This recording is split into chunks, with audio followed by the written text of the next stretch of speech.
Hello everyone, and welcome to the Fictional Vortex. So we are back with an interesting movie on what if Naruto was the Ultra Sage God who surpassed the angel. Naruto x Vados x Marcarita, Dragon Ball Super. But before we start, I just want to remind you to please subscribe to my channel and hit the like button if you enjoy my content. Let's start the story. Chapter 1. Dimensional Nexus. The ancient stone pulsed beneath Naruto's fingertips, its surface etched with symbols that seemed to shift and writhe like living things. Sweat beaded on his forehead as he channeled his chakra into the monolith, one of many scattered throughout the ruins that had once belonged to Kagaya Otsutsuki. 3 years had passed since the end of the Fourth Great Ninja War. And peace reigned across the shinobi world, but peace had never meant idle hands for Uzumaki Naruto. "There's something different about this one," he murmured to himself, his voice echoing in the cavernous chamber. 6 paths sage mode illuminated his form with a golden glow, 9 truth-seeking orbs hovering behind his back. The cosmic awareness that came with this power allowed him to sense song. Ething hidden within the stone, a frequency unlike anything he'd encountered before. Naruto closed his eyes, reaching deeper into the wellspring of power that resided within him. At 20, he had grown taller, his features sharper. But his azure eyes still held that same determination that had defined him since childhood. His chakra control had become impeccable, allowing him to distinguish the utmost energies with precision that would have astounded even Kakashi-sensei. The seal matrix beneath his palm flared suddenly, ancient chakra pathways activating after millennia of dormancy. Naruto's eyes snapped open, revealing sage-enhanced pupils as he instinctively attempted to withdraw his hand. Too late. The stone had locked onto his chakra signature, drawing power from him at an alarming rate. What the? Inside his mindscape, Kurama stirred. "Kid, something's wrong. This isn't ordinary space-time ninjutsu. It's older, more primal." Naruto gritted his teeth, golden chakra flaring around him as he tried to stabilize the rapidly escalating energy transfer. "I can feel it. It's trying to connect to something beyond what we know." "Pull back now." Kurama's voice held an unfamiliar edge of concern. "I can't." The chamber began to tremble, dust and debris raining from the ceiling as the seal matrix expanded, glowing symbols spreading across the floor in concentric circles. Naruto's sensory abilities detected a thinning in the fabric of reality itself, as if something fundamental was being stretched to its breaking point. He formed a series of one-handed seals, attempting to disrupt the flow of chakra, but the ancient mechanism had locked onto the unique signature of his 6 paths sage chakra and refused to relinquish it. Golden chains of chakra, a technique he'd perfected after learning of his Uzumaki heritage, erupted from his body, anchoring him to the physical world as he felt himself being pulled toward elsewhere. "Kurama, I need more power. You're already channeling more than any human should be able to withstand. If we push further, if we don't, who knows what this thing will do." Naruto interrupted, his voice strained as the pull intensified. Full synchronization, now. With a reluctant growl, Kurama merged his chakra completely with Naruto's. The resulting surge caused the golden aura around Naruto to intensify, his form becoming almost too brilliant to look at directly. The truth-seeking orb spun faster, creating a protective barrier as Naruto forced his free hand into a final desperate seal. "If I can just reverse the polarity of the stone monolith shattered with a thunderous crack, releasing a wave of energy that expanded outward before collapsing inward like a dying star. Naruto felt himself being compressed, stretched, and folded in ways that defied understanding. A silent scream tore from his lips as his consciousness was pulled through what felt like an infinite tunnel of swirling, kaleidoscopic light. Then, abruptly, nothing. Most unusual, wouldn't you agree, Lord Champa? The tall, slender figure of Vados hovered slightly above the ground, her long staff held vertic. Ally at her side as she gazed at the unconscious form lying in the small crater. Her pale blue skin seemed to shimmer in the afternoon light, white hair bound in an upward-pointing ponytail that defied gravity. Her expression remained composed, but the subtle arch of one delicate eyebrow betrayed her intrigue. Beside her, the rotund purple cat-like deity scratched behind his ear with obvious disinterest. Just some random mortal who probably got caught in a dimensional hiccup. Happens all the time. With all due respect, Lord Champa, Vados replied, her melodic voice carrying a hint of gentle correction. Dimensional transference of living beings without proper divine authorization is exceedingly rare. And this one's energy signature. She tilted her staff slightly toward the blonde-haired young man, its orb glowing briefly in response. It's unlike anything in our records. Champa's ears twitched with sudden attention. Not a god of destruction. Not an angel. Neither, Vados confirmed. Yet his energy contains elements reminiscent of both, along with something entirely unfamiliar. That finally piqued the destroyer god's interest. Champa floated closer, his purple aura flaring slightly as he examined the unconscious figure. HMPH. Doesn't look like much, though I suppose appearances can be deceiving. Just look at my brother.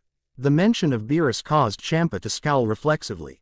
The rivalry between the twin destroyer gods had only intensified in recent centuries, each constantly seeking advantages over the other in their petty competitions. Could he be useful? Champa asked, a calculating gleam in his eyes. Before Vados could respond, a groan emanated from the crater. The young man's eyelids fluttered, revealing eyes of startling blue that shifted momentarily to a strange pattern, concentric circles with a cross-like pupil, before returning to normal. Where? Naruto pushed himself up on one elbow, head spinning as he tried to orient himself. Last thing he remembered was the stone monolith shattering, then that bizarre sensation of being pulled through something. His sage-enhanced senses immediately detected two presences nearby, one reminiscent of Kurama in its raw power but fundamentally different, the other more refined, controlled, yet somehow vaster than anything he'd ever encountered. His combat instincts kicked in instantly. In one fluid motion, Naruto was on his feet, a kunai materializing in his hand from a storage seal on his wrist. His posture was balanced, ready to move in any direction as his eyes assessed the strange beings before him. Vados' lips curved into a slight smile at his readiness. Quite responsive for someone who just traversed dimensions. Her voice carried no hint of threat, merely curiosity. Naruto maintained his stance but didn't attack. Experience had taught him to observe before acting, especially when facing unknowns. Who are you? What is this place? I am Vados, angel attendant to Lord Champa, god of destruction of Universe 6, she replied with a formal incline of her head. And you, mysterious traveler, have arrived on planet Trium in the northeastern galaxy of said universe. The words meant nothing to Naruto. Universe, planet, angel, destruction god, none of it aligned with any knowledge he possessed. Yet something in her tone, in the casual way she mentioned concepts beyond his understanding, convinced him she wasn't lying. Universe 6, he repeated, lowering the kunai slightly. I'm from the elemental nations. Earth. Does that mean anything to you? Vados tilted her head, staff shimmering as she apparently consulted some unseen database. Elemental nations. Earth. Ah, I see. You've crossed not merely space but dimensional boundaries. Fascinating. Champa huffed impatiently. Yes, very interesting. But what I want to know is what makes his energy so weird. Is he strong? Could he be useful in the next competition against Beerus? Lord Champa, perhaps introductions should precede recruitment attempts, Vados suggested with practiced patience. Naruto's eyes narrowed at Champa's dismissive tone. There was something about the purple cat-like being that reminded him of the arrogance he'd encountered in certain powerful shinobi, those who viewed others as tools rather than people. I'm Uzumaki Naruto, he stated firmly. And I'm not interested in being anyone's tool for a competition. Rather than being offended, Champa let out a bark of laughter. Oh, the dimensional stray has fangs. His aura flared slightly, the ground trembling beneath them. Do you have any idea who you're addressing, boy? A god of destruction, apparently, Naruto replied evenly, standing his ground despite the oppressive energy radiating from Champa. Where I come from, we've dealt with self-proclaimed gods before. Didn't end well for them. The temperature seemed to drop several degrees as Champa's eyes narrowed dangerously. Is that a threat? Just stating a fact, Naruto replied, his own chakra beginning to manifest around him in a subtle golden glow. I don't want trouble, I just need to figure out how to get home. Vados stepped between them, her movement so swift it appeared she hadn't moved at all but simply was suddenly there. Lord Champa, this being has traversed dimensional boundaries through means unknown. Such an occurrence warrants investigation rather than confrontation, don't you think? Perhaps even consultation with your brother and the Grand Priest. The mention of the Grand Priest seemed to give Champa pause. After a moment of consideration, he folded his arms with a huff. Fine, but he'd better be respectful. Naruto's golden aura receded as he sensed the immediate tension dissipating. His sensory abilities, honed through years of sage training, told him he was hopelessly outmatched here, especially against Vados, whose true power seemed to be hidden behind layers of perfect control. If they wanted him dead, he would be dead already. The fact that they were talking suggested other motives. I apologize if I seemed disrespectful, Naruto said, years of diplomatic training with Kakashi kicking in. This is a lot to take in. Vados smiled, a genuine expression that softened her ethereal features. Quite understandable. Interdimensional travel is disorienting even for beings accustomed to it. For someone experiencing it unexpectedly. She made a graceful gesture with her free hand. May I ask how you came to be here? Naruto hesitated, then decided that transparency was his best option. I was investigating ancient ruins in my world, structures left by Kagaya Otsutsuki, a being from another dimension who came to our world millennia ago. There was a stone with unusual seals. When I examined it with my sage chakra, it activated and, well, next thing I knew, I was here. Chakra, Vados inquired, her interest visibly piqued. Is that what you call your energy? Yes, it's the combination of physical and spiritual energy that flows through all living things in my world, Naruto explained. Some of us can manipulate it for various techniques. And sage chakra is what happens when you add natural energy from the environment to that mix. Fascinating, Vados murmured. In our multiverse, we recognize Ki as the fundamental life energy, though it manifests differently across species and realms. What you describe sounds similar yet distinct. Champa yawned dramatically. Yes, very educational. Can we determine if he's useful now? Naruto's patience with the destruction god was wearing thin. But before he could respond, a ripple appeared in the air beside them. Space itself seemed to tear open, revealing a tall, thin purple cat-like being remarkably similar to Champa, accompanied by a blue-skinned figure with an elaborate staff. Brother, the newcomer drawled, I sensed an unusual energy spike in your universe. Don't tell me you've been destroying planets without proper authorization again. Lord Beerus, Vados acknowledged with a slight bow. What a pleasant surprise. Whis, Champa growled, addressing the blue-skinned attendant. Your timing is as inconvenient as ever. The one called Whis smiled pleasantly, his white hair styled in an upward sweep similar to Vados. We merely thought to investigate the anomalous energy reading. How fortuitous that we arrived just as you were dealing with its source. His eyes settled on Naruto with undisguised curiosity. And what have we here? Naruto felt like a specimen under a microscope as both gods and angels studied him. The newcomers radiated power similar to Champa and Vados, Beerus perhaps even more intensely than his counterpart. A dimensional traveler, Vados explained. One with a most unusual energy signature that defies standard classification. Beerus circled Naruto slowly, sniffing the air. Not divine, yet not entirely mortal either.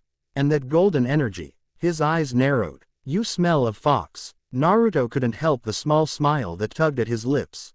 That would be Kurama. He's a part of me. They can sense me. Kurama's voice resonated in Naruto's mind. These beings, they're beyond anything we've encountered, Kit. Even Kagaya would be nothing to them.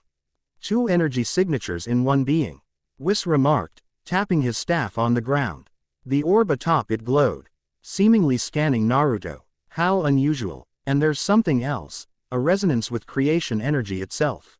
Six Paths Sage Mode, Naruto explained, deciding that hiding his abilities would be futile against beings who could apparently sense energy with such precision. It's a power passed down from the Sage of Six Paths, who received it from his mother, Kagaya, the one I mentioned before. Beerus and Champa exchanged a look that Naruto couldn't quite interpret. Otsutsuki, did you say? Beerus asked, his tone suddenly more serious. That name, Whis, doesn't it sound familiar? Whis nodded slowly. Indeed, Lord Beerus, if I recall correctly, there are records in the Celestial Archives about a clan by that name. Interdimensional travelers who harvested worlds for their energy. You know about the Otsutsuki. Naruto asked, surprised. In my world, we've only recently learned about their existence beyond Kagaya. Vados tapped her staff, creating a hollow graphic display that hovered in the air between them. The Otsutsuki clan exists outside the standard multiverse structure overseen by Zeno-sama. They travel between dimensional clusters, seeking world DS with unique energy signatures to consume. The hologram showed humanoid figures with pale skin and distinctive horn-like protrusions, remarkably similar to how Kagaya had appeared during the final battle. Naruto felt a chill run down his spine at the confirmation that there were more like her out there. This could be significant, Whis mused. A being from a dimension targeted by the Otsutsuki, possessing energy that resonates with both destruction and creation aspects. The Grand Priest will certainly want to be informed. I was just suggesting the same, Vados agreed, the siblings sharing a look of rare consensus. Naruto raised his hands. Wait, I just want to find a way home. I'm not looking to get involved in whatever cosmic politics you all deal with. Beerus snorted. Unfortunately for you, dimensional anomalies don't get to choose their level of involvement. The fact that you're here at all is already a matter for divine attention. At minimum, Whis added more gently, we need to understand how you traversed dimensional boundaries without divine assistance. Such abilities could have implications. Naruto recognized the subtext. They saw him as a potential threat to whatever cosmic order they maintained. He needed to diffuse that perception quickly. Look, I don't fully understand how I got here myself, he said, meeting each of their gazes in turn. In my world, I'm known as a peacemaker. The last thing I want is to cause trouble in yours. If there's someone who can help me understand what happened and find a way back, I'm happy to cooperate. Sincerity in his voice seemed to register with the divine beings. Vados and Whis exchanged another look, this one tinged with something approaching approval. Well spoken, Vados said. The Grand Priest would be the most appropriate authority to consult regarding interdimensional matters. Agreed, Whis nodded. Lord Beerus, Lord Champa, with your permission. The twin destruction gods see me. Less enthusiastic about involving their superior but nodded grudgingly. Fine, Champa huffed, but I found him in my universe, so any potential benefits should primarily accrue to me. Typical, Beerus muttered, always trying to claim advantage in matters that should be addressed impartially. Oh, like you wouldn't have done exactly the same. As the gods bickered, Naruto caught Vados watching him with undisguised interest. Her celestial beauty was unlike anything he'd encountered before, not merely physical attractiveness but something more profound, as if she embodied concepts beyond human comprehension wrapped in an elegant form. They're always like this, she said quietly, her voice somehow reaching Naruto without traveling through the space between them. Divine siblings with eternal rivalries. One grows accustomed to it after a few million years. Million years. Naruto couldn't hide his shock. How old are you exactly? A musical laugh escaped her lips.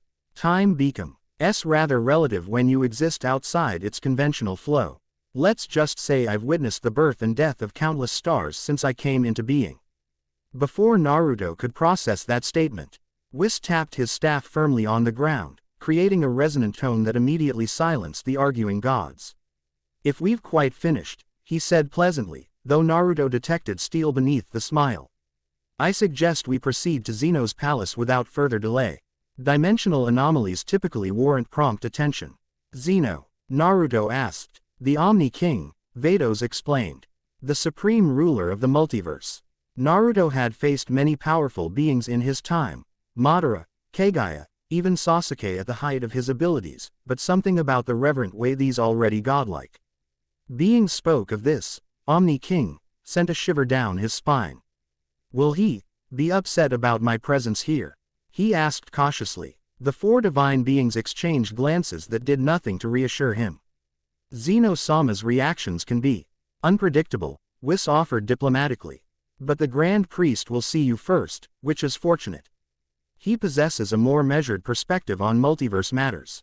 Wonderful, Naruto muttered. Just what he needed. More unpredictable godlike beings with the power to erase him from existence on a whim. Kit, be careful, Kurama warned. Say something fundamental about these beings. They're not just powerful, they're essential to this reality somehow. Naruto gave a mental nod of acknowledgement as Vados extended her staff toward him. If you would place your hand upon my staff, she instructed, I can transport us to the divine realm.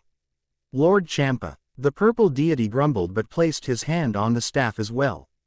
Beerus and his prepared to follow in their own transport. Naruto hesitated only briefly before reaching out. His fingers had barely brushed the smooth surface of Vados' staff when the world around them blurred. Colors stretched and compressed, space folded in on itself, and Naruto experienced a sensation not unlike his earlier dimensional transfer, only this time controlled, directed, purposeful. Within seconds, the world reformed around them. But it was unlike any world Naruto had ever seen.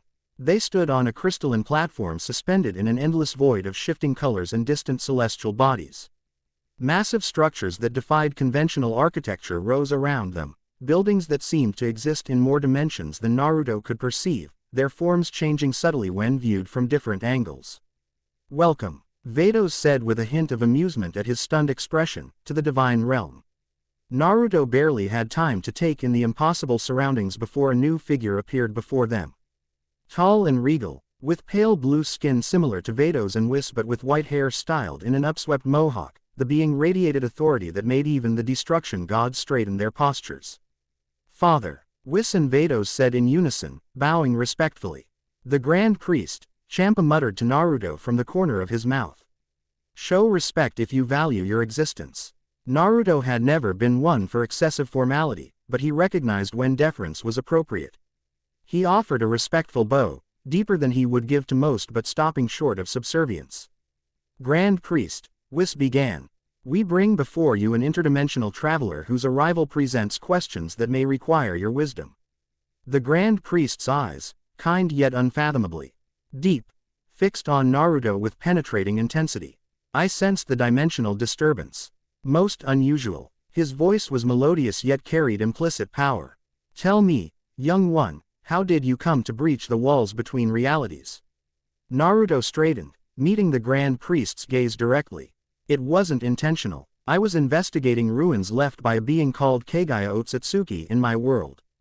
When I channeled my sage chakra into one of her artifacts, it created some kind of dimensional rift.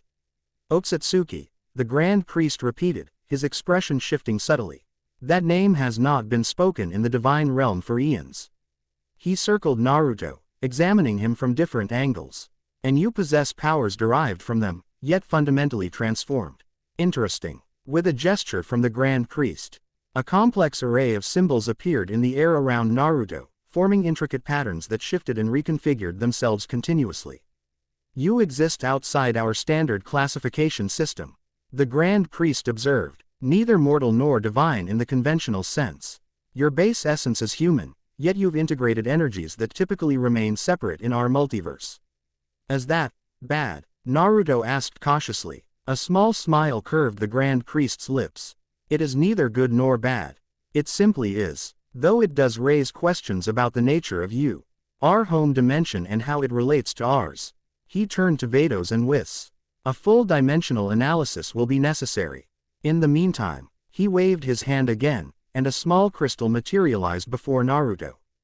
This will stabilize your presence in our reality. Without it, the dimensional differences would eventually cause your form to destabilize. Naruto accepted the crystal, feeling it pulse with energy that somehow resonated with his own chakra. Thank you. But, is there a way for me to return home? Perhaps, the Grand Priest replied. But dimensional travel is not undertaken lightly. The barriers between realities exist for good reason.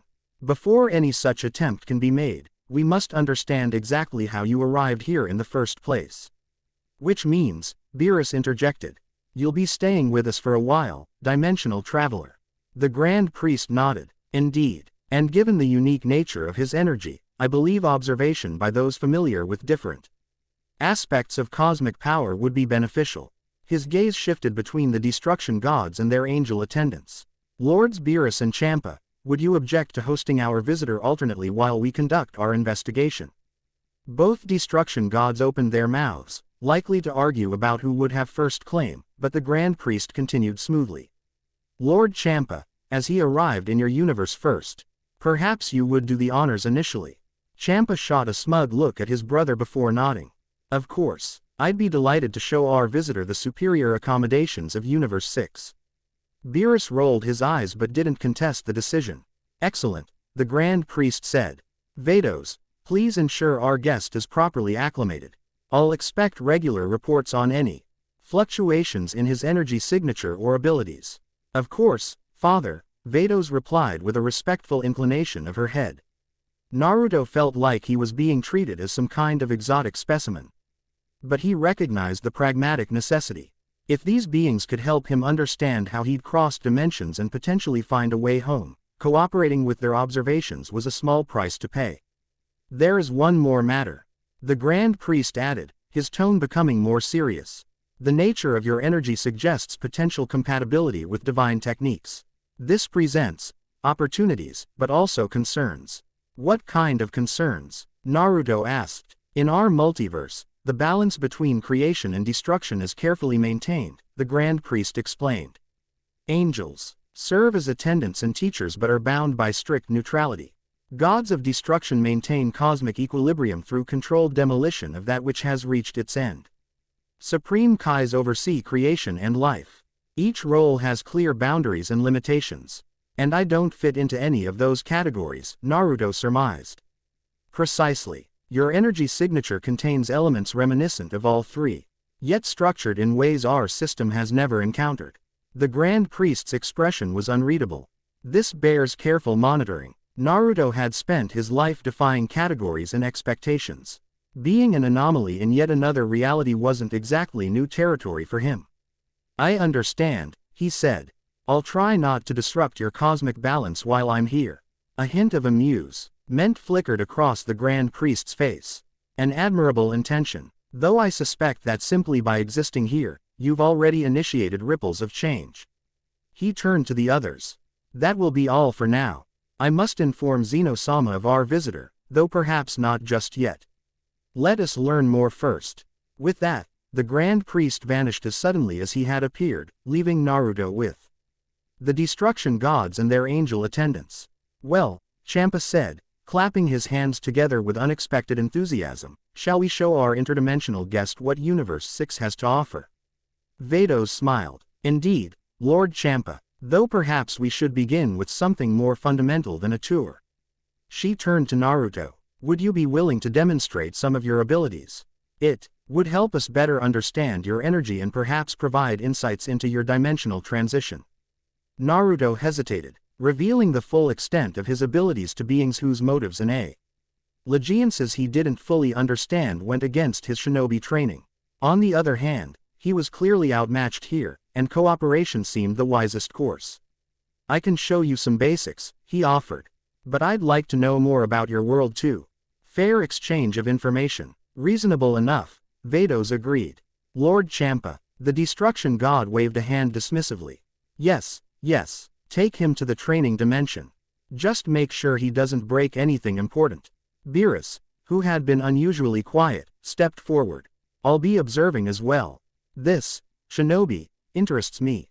Whis nodded. A prudent decision, my lord. With another touch of Vados' staff, the divine realm dissolved around them, reforming into what appeared to be a vast, empty space with no discernible boundaries, a training ground that seemed to exist in its own pocket dimension.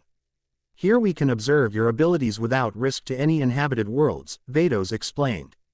Please, whenever you're ready. Naruto took a deep breath, centering himself. If he was going to be stuck in this strange multiverse for a while, establishing a baseline of trust with these beings was essential. And truthfully, a part of him was curious to see how his abilities would register to entities that existed on such a fundamentally different level from anything in his world. All right, he said, stepping into the center of the space. I'll start with the basics and work my way up. He began with simple chakra manipulation, walking up invisible surfaces, creating shadow clones, and demonstrating basic Rasengan techniques. The gods watched with mild interest, but Naruto noticed that Vados and Whis were studying him intently, their staffs occasionally glowing as they seemingly took readings of his energy output. Fascinating, Whis murmured after Naruto created several dozen shadow clones simultaneously. He's actually dividing his consciousness and energy into multiple independent forms, not merely creating energy constructs or illusions. Quote, and each maintains a consistent chakra flow, Vados added. A technique with interesting tactical applications. Naruto dispelled the clones and moved to elemental techniques, demonstrating wind-style Rasengan variations. As he progressed to more advanced techniques, he could sense the divine being's interest growing. His energy control is remarkably precise, Vados observed, especially for a being who appears relatively young. How old are you, exactly?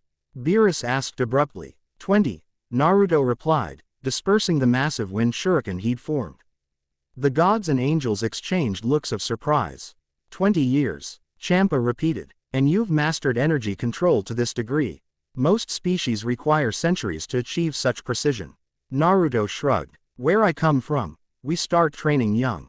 And I've had unique circumstances that accelerated my development. Show us more, Beerus demanded, his initial disinterest apparently forgotten. You're holding back your true power. Naruto nodded, deciding it was time to reveal more. This next form is called Six Paths Sage Mode. It's a combination of natural energy and power granted to me by the Sage of Six Paths. He closed his eyes briefly, and when he opened them again, they had transformed into the rippled pattern of the Rinnegan crossed with toad-like sage markings. Golden chakra flared around him, his body taking on a glowing appearance as the truth-seeking orbs materialized behind him. The reaction from the divine beings was immediate and pronounced. Vados and Whis both took a step forward, their staffs glowing brightly as they analyzed his transformed state. Beerus and Champa actually looked impressed, their expressions shifting from casual interest to serious evaluation. This energy, Whis murmured, it resonates with creation itself. Similar to a Supreme Kai's energy signature, Vados agreed, yet fundamentally different in structure and application. Naruto levitated slightly above the ground, demonstrating the flight capability this form granted him. In this state, I can sense energies across vast distances, manipulate all 5 basic elements plus unique combinations, and create or destroy matter at a small scale. To demonstrate, he extended his hand, creating a small flowering tree from nothing, then dissolved it back into energy with another gesture. Creation and destruction, Beerus observed, his tone unusually serious. In a single mortal being. And those spheres behind him, Champa added, pointing to the truth-seeking orbs. They contain negation properties similar to Hawkeye energy, yet controlled within defined boundaries. Naruto guided one of the orbs forward, reshaping it into various forms. They can negate most energy attacks and can be formed into weapons or shields. They destroy at the fundamental level, not just physical form but the energy that composes it. Like Hawkeye, but limited in scope, Beerus mused. Interesting. There's more, Naruto said. Kurama, ready, always, Kit, let's show these gods what a real partnership looks like. With a surge of shared chakra, Naruto's form shifted again.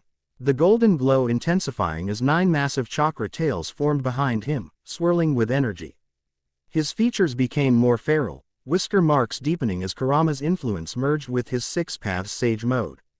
This is my tailed beast mode combined with Six Paths Sage power, Naruto explained, his voice carrying a dual-toned quality as Kurama's deeper register blended with his own. Kurama is a 9-tailed fox spirit who's been with me since birth.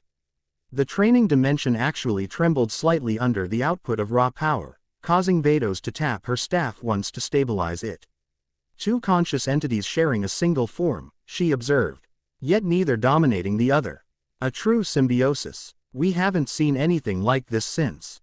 Whis trailed off, hanging a meaningful look with his sister.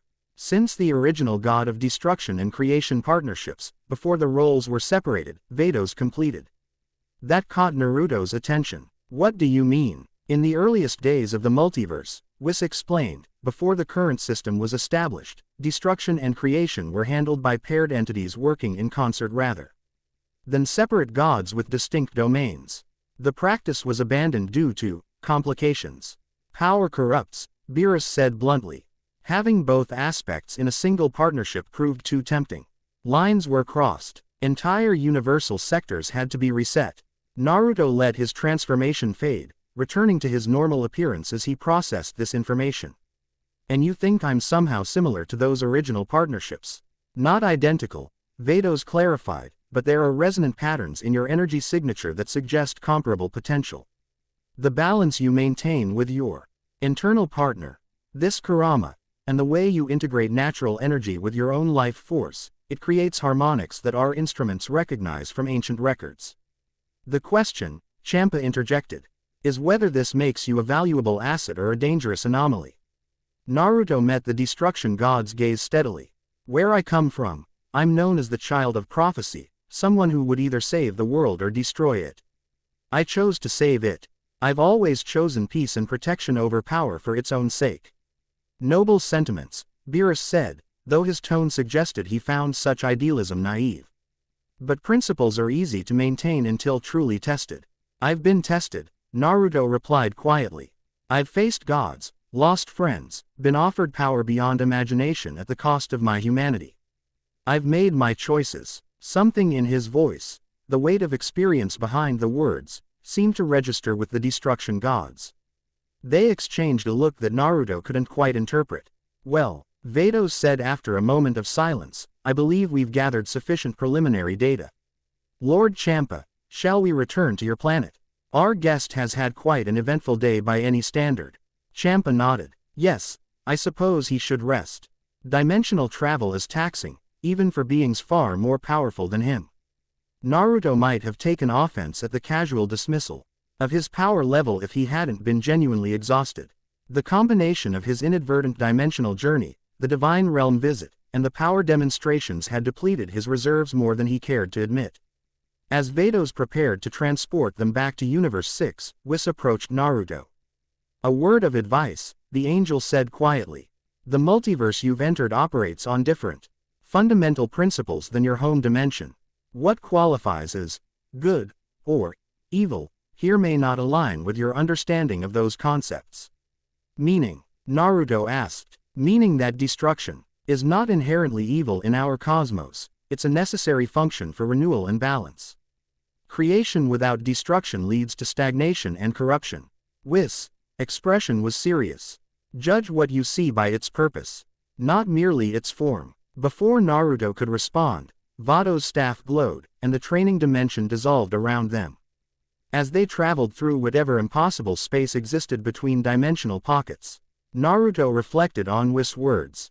Different fundamental principles, necessary destruction, balance above all else. He'd entered a multiverse where his most basic awesome patience might not apply, where gods destroyed planets as a cosmic function rather than out of malice, where angels observed but rarely intervened, where power was categorized and regulated according to rules he didn't yet understand. As they rematerialized on what appeared to be a small, lush planet with multiple moons visible in the purple-tinged sky, Naruto made a silent promise to himself. He would learn, adapt, and find his way in this new reality, just as he always had when facing the unknown. And someday, somehow, he would find his way home. But for now, he would observe and understand.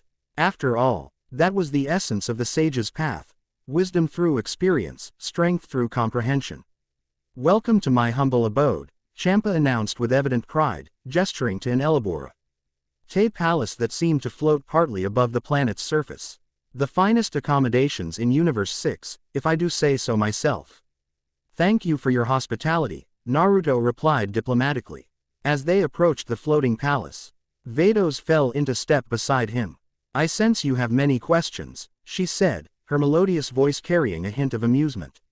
Rest assured, we have all the time in the multiverse to address them. Naruto glanced at her, struck again by her otherworldly beauty and the ancient wisdom behind her eyes. All the time in the multiverse, huh?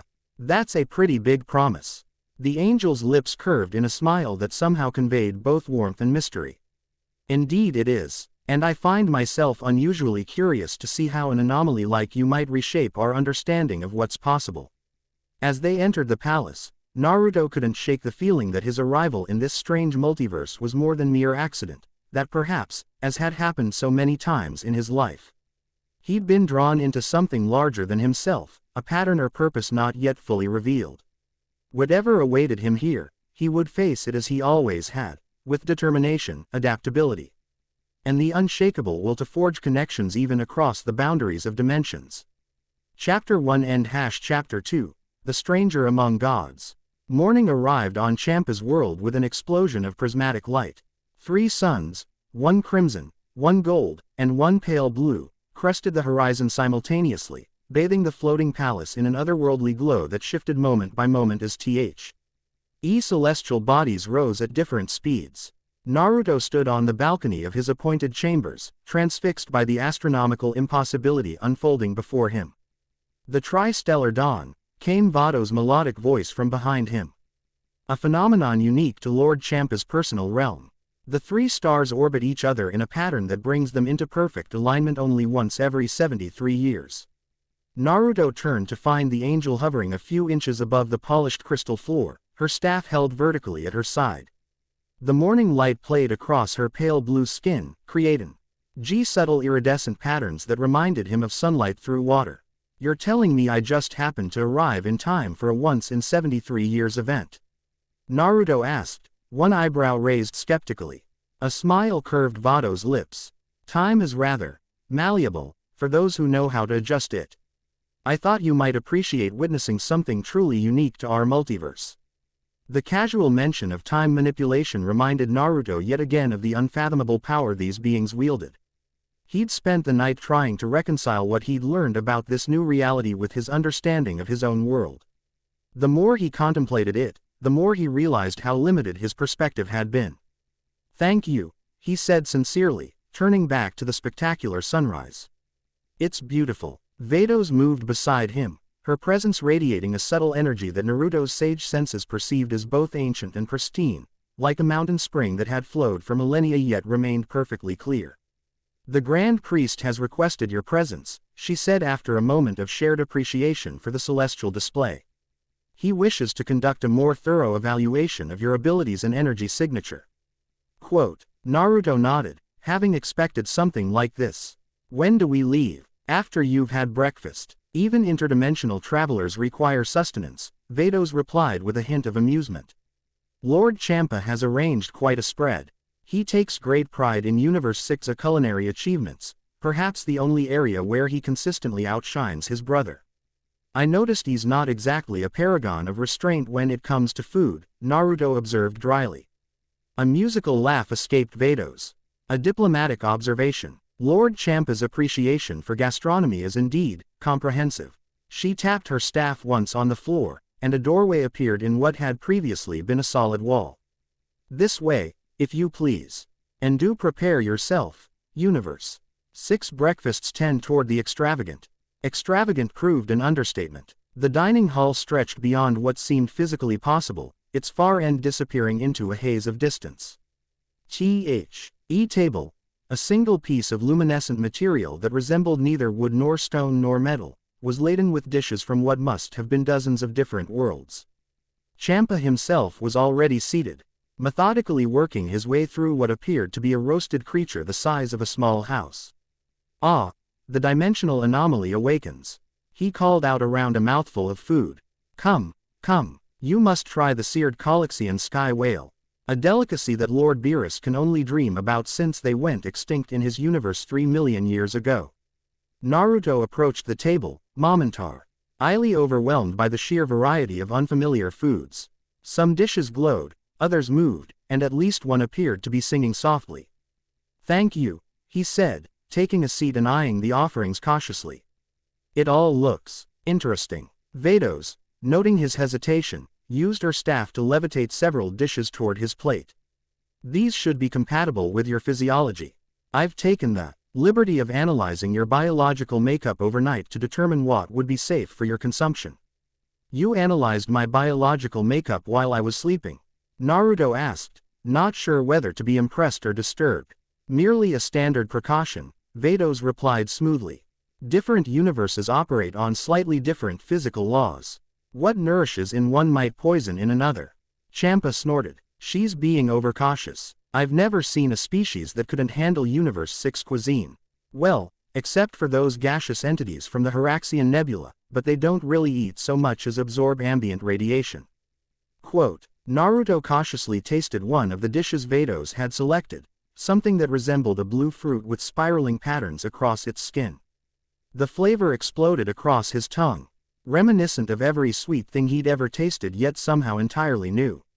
This is incredible, he admitted, reaching for another. Of course it is, Champa declared proudly. Universe 6 produces the finest delicacies in the multiverse. My brother would never admit it, but even he sends was here occasionally to procure certain items for his personal consumption. Vados made a small sound that might have been a suppressed laugh. Lord Champa, perhaps we should allow our guest to enjoy his meal without turning it into another competition with Lord Beerus. The Destru, Seishin god huffed but returned his attention to his own massive plate. Naruto continued sampling the various offerings, finding each more remarkable than the last. By the time he'd finished, he felt energized in a way that went beyond ordinary nourishment, as if the food itself contained vitality that resonated with his chakra.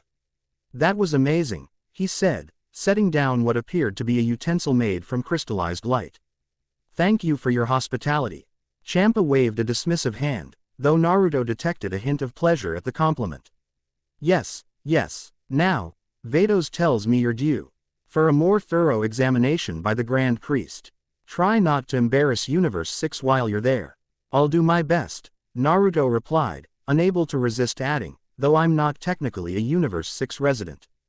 Details, Champa muttered. You appeared here first, which gives me priority claim regardless of your dimensional origin. Vados cleared her throat delicately. If you've finished, we should proceed. The Grand Priest prefers punctuality, even when dealing with interdimensional matters that exist somewhat outside conventional temporality. Naruto nodded and stood. I'm ready. Excellent, Vados said, extending her staff toward him. If you would. Naruto placed his hand on the staff, now familiar with the process. The dining hall dissolved around them, colors and shapes stretching beyond recognition before reforming into the crystalline expanse of the divine realm. This time, however, they hadn't arrived at the same location. Instead of the open platform from before, they stood in what appeared to be a vast chamber with walls that shifted between transparency and opacity. The floor beneath them bore intricate patterns that moved subtly, reconfiguring themselves in response to their presence. The Hall of Cosmic Resonance, Vados explained quietly. One of the Grand Priest's preferred locations for analyzing unusual energy signatures. No sooner had she spoken than the Grand Priest himself appeared before them, seemingly stepping out of the very fabric of reality rather than traveling through it. Ah, right on time, he said pleasantly. Thank you, Vados. Of course, Father. She bowed respectfully. Shall I remain for the examination? The Grand Priest considered for a moment. Yes, but not alone. This particular case requires multiple perspectives. He made a subtle gesture with one hand, and another figure materialized beside him. Naruto immediately recognized her as an angel like Vados and Whis, the pale blue skin and white hair marking her as one of their kind. Her hair was styled differently, however, arranged in a high ponytail with bangs framing her face. She carried a staff similar to the others, but the orb atop hers had a slightly different luminosity. Her expression was composed yet somehow more severe than Vados, her posture rigidly perfect. This is Marcarita, the Grand Priest introduced. Angel attendant to Belmod, god of destruction of Universe 11. Marcarita regarded Naruto with cool assessment, her lavender eyes revealing nothing of her thoughts. So this is the dimensional anomaly, she said, her voice melodious like Vados but with a crisper, more formal cadence. His energy signature is unusual. Naruto offered a respectful nod. Nice to meet you. I'm Uzumaki Naruto. Indeed. Marcarita's response was polite but distant. She turned to the Grand Priest. You believe my perspective will be valuable in this analysis, Father? Universe 11 has the strongest ties to order and justice in the multiverse, the Grand Priest explained. Your experience with energy patterns that maintain cosmic equilibrium will provide a useful counterpoint to Vados' more adaptable perspective. Vados' lips quirked slightly at what seemed to be a familial inside reference, but she said nothing. Now then, the Grand Priest continued, turning his attention to Naruto. Yesterday you gave a preliminary demonstration of your abilities. Today, I would like to examine the fundamental structure of your energy, this chakra, as you call it, and how it interacts with the divine energies of our multiverse. Naruto nodded. Whatever helps figure out how I got here and how I might get home. Precisely. The Grand Priest made another gesture, and the patterns on the floor expanded upward, forming a complex three-dimensional lattice around them. This chamber will allow us to visualize energy signatures in physical form. Please, stand in the center and manifest your energy in its various states, beginning with your baseline. Naruto moved to the indicated position, closing his eyes briefly to center himself. When he opened them, he channeled a steady flow of his standard chakra, not yet enhanced by Sage Mode or Kurama's influence. Blue energy shimmered around him, forming the characteristic aura he'd manifested countless times during training and battle. The lattice around them immediately responded, lines of light shifting to create what appeared to be a three-dimensional model of his chakra network. Naruto could see representations of his chakra points, the flow between them, and even sub-TLE variations in density throughout his system. Fascinating, the Grand Priest murmured, circling the display. The integration of physical and spiritual energy is remarkably balanced. And these pathways, they appear to be biologically integrated yet consciously directed. Marcarita stepped forward, studying the display with intense focus. The structure bears similarities to key networks, yet the fundamental composition is different.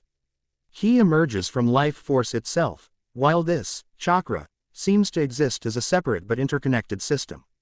It's how everyone's chakra works where I come from, Naruto explained. Though people have different affinities and capacities. Show us your next level, the Grand Priest instructed. Naruto nodded, shifting into standard Sage Mode. His eyes transformed, taking on the distinctive toad-like appearance as he gathered natural energy and balanced it with his own chakra.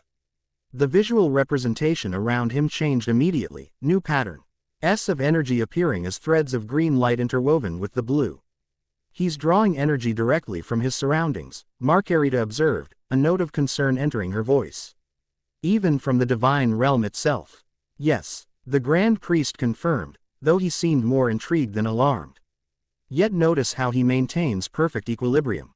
The natural energy doesn't overwhelm his personal signature. They coexist in harmonious balance. Vados moved closer to the display, her staff glowing faintly. The resonance patterns suggest an evolved form of nature connection. Similar to how Supreme Kais attune themselves to creation energy, yet more integrated. Naruto maintained the sage form, curious about their analysis. In my world, Sage Chakra allows me to sense energies over vast distances and enhances my physical abilities significantly. And this form was taught to you? The Grand Priest inquired. Yes, by the toads of Mount Myoboku. They've been practicing the sage arts for thousands of years. The three divine beings exchanged glances. Animal sages with energy manipulation capabilities, Marcarita noted, her tone suggesting she found the concept dubious. Very universe develops its own paths to power, the Grand Priest reminded her gently. What seems strange to us may be fundamental elsewhere. He turned back to Naruto. Please, continue to your next form. Naruto transitioned smoothly into Six Paths Sage Mode.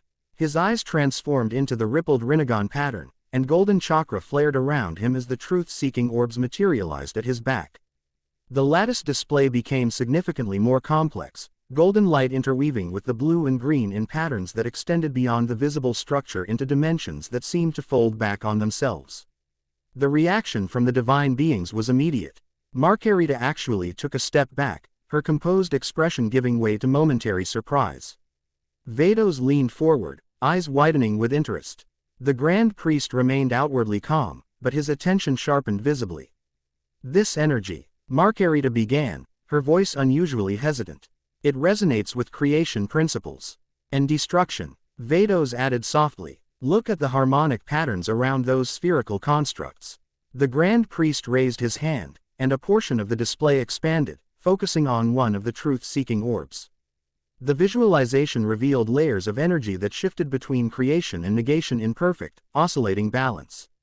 You said this form was granted to you by someone called the Sage of Six Paths. The Grand Priest asked. Naruto nodded. Hagoromo Otsutsuki. He was the son of Kagaya, the dimensional traveler I mentioned. He and his brother sealed away their mother. When she became corrupted by power and sought to reclaim the chakra she had given to humanity. Otsutsuki again, the Grand Priest murmured. The connections grow more intriguing. He circled Naruto, studying the energy display from multiple angles. And these truth-seeking orbs, they can negate other energies. Yes, Naruto confirmed. They can nullify most ninjutsu, our energy-based technique. And break down matter at a fundamental level. They're composed of all 5 basic elements plus yin-yang release, which governs creation and nullification. Show us your final form, the Grand Priest requested. The one with your internal partner. Naruto reached inward, connecting with Kurama, ready to make an impression. Always, Kit, the fox replied with a rumbling chuckle. His divine beings could use a reminder that power takes many forms across the multiverse. With a surge of shared energy, Naruto transformed into his complete tailed beast mode merged with 6 paths sage power.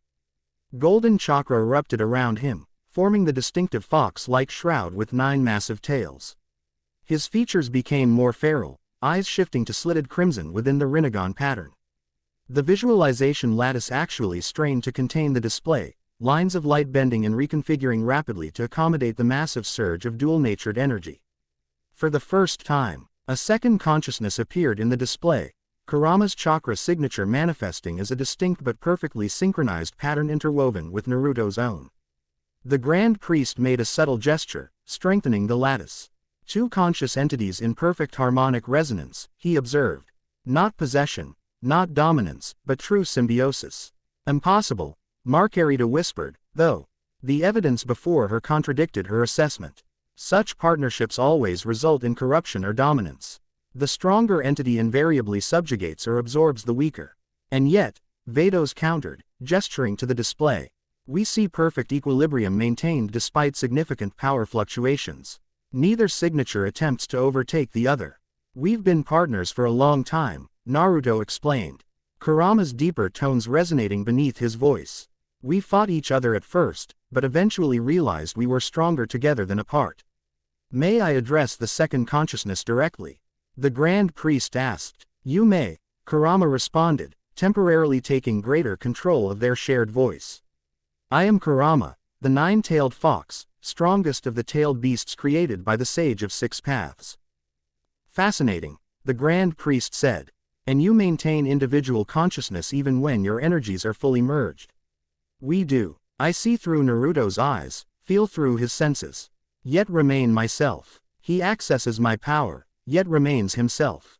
The boundary between us exists but is permeable by mutual consent. Marcarita circled them, her initial shock giving way to intense analysis. The energy structure suggests ancient origins. These, tailed beasts, you mention, they were artificially created. We were formed from the 10 tails, an ent. Ity created when Kagi emerged with the god tree that grew on our world. When she was sealed, her son divided her power into 9 separate conscious entities, the tailed beasts. Each of us inherited a portion of the original power, along with distinct personalities and abilities. The Grand Priest's expression revealed genuine interest, perhaps the most emotion he'd shown thus far. Division of divine power into multiple conscious aspects. A fascinating approach to power management. He turned to his daughters. What are your assessments? Vados stepped forward first. The energy signature contains elements reminiscent of divine ki, particularly in the golden manifestation, yet structured differently. The dual consciousness model creates a natural system of checks and balances that HT explain how mortal flesh can channel such power without degradation. Most intriguing is the harmonic resonance between the 2 entities. It creates stability patterns of only observed in cosmic constants. Marcarita's assessment followed, her tone more measured.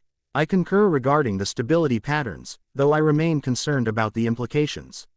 This energy contains aspects similar to both destruction and creation ki, yet bound by neither's limitations. The truth-seeking orbs particularly warrant attention. They operate on principles comparable to Hawkeye energy but implemented through a different fundamental mechanism.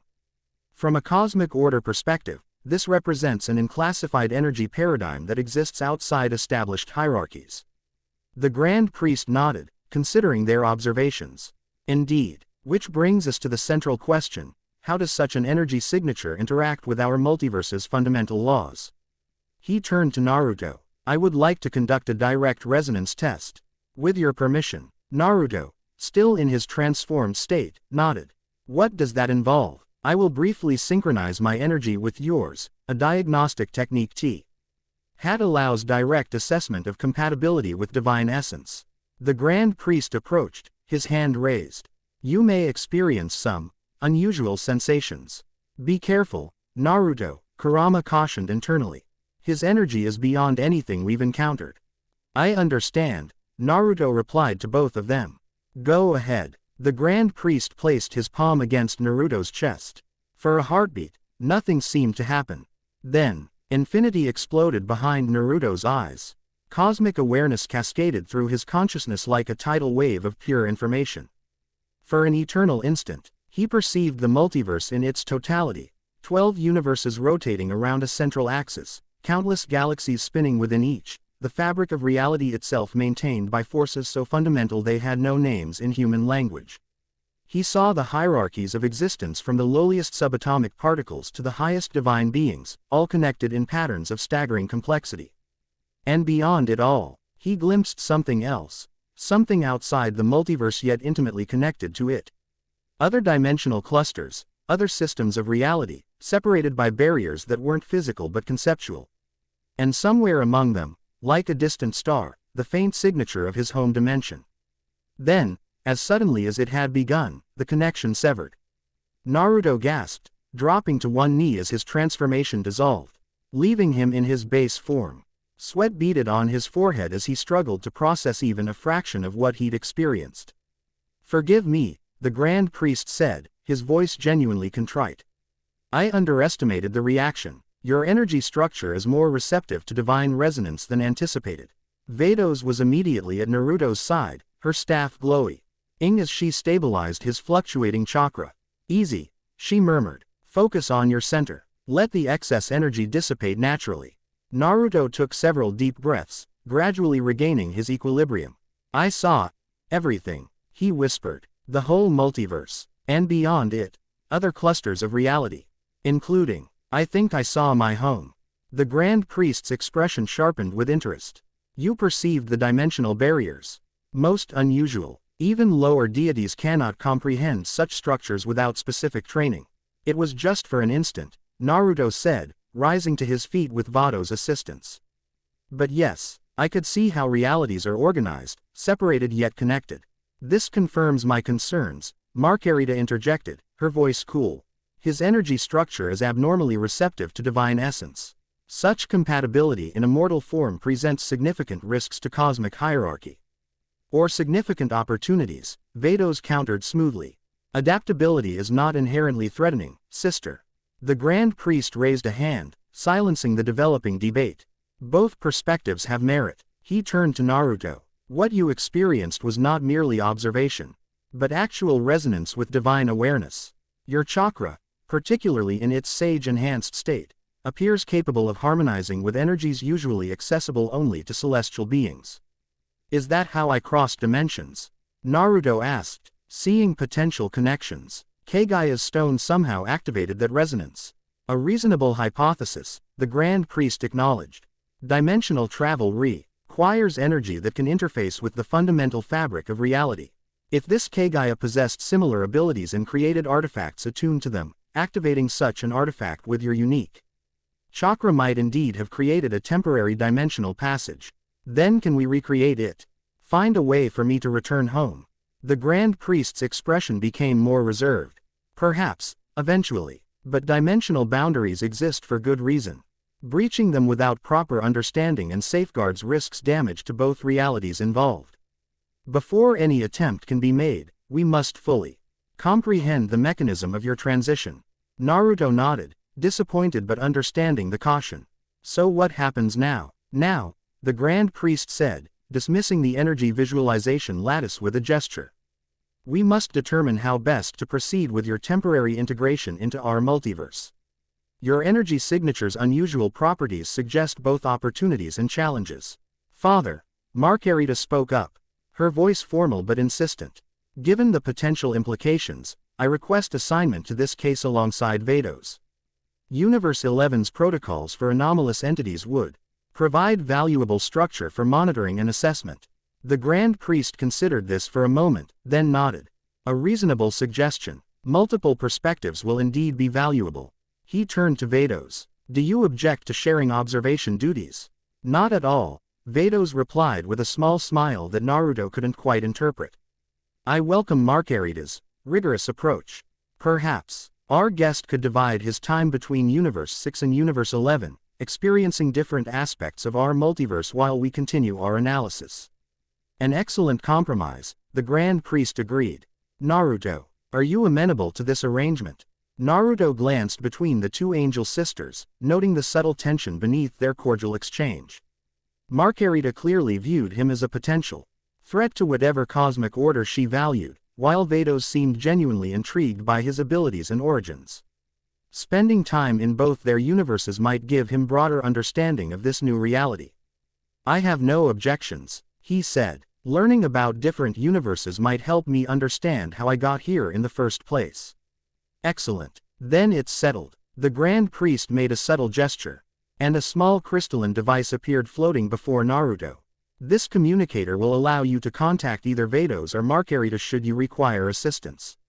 It also contains I see information about our multiverse that you may find useful. Naruto accepted the device, feeling it harmonize with his chakra as he touched it. Thank you. Now then, the Grand Priest continued, Marcarita, please inform Lord Belmont about our arrangement. I believe you should escort our visitor to Universe 11 first, as Lord Champa has already had the opportunity to meet him. Vados, you may turn to Universe 6 and prepare for his later arrival. Both angels bowed in acknowledgement of the instruction. One final matter, the Grand Priest added, his gaze returning to Naruto. Based on today's observations, I believe it would be beneficial to explore the full potential of your energy's resonance with our multiverse. Therefore, I am authorizing limited training sessions with both Vados and Marcarita to determine whether your sage abilities can be adapted to interact with Divine Ki in a controlled manner. This announcement visibly surprised both angels, though they quickly masked their reactions. Father, Marcarita began cautiously. Such training traditionally falls outside the permitted interactions with mortal beings. Indeed, the Grand Priest acknowledged. However, this is an unprecedented situation. Understanding the full extent of his capabilities may prove crucial to determining the nature of his dimensional transition. His expression softened slightly. Consider it an academic exercise rather than combat training per se. Marcarita inclined her head in acceptance, though Naruto could sense her reservation.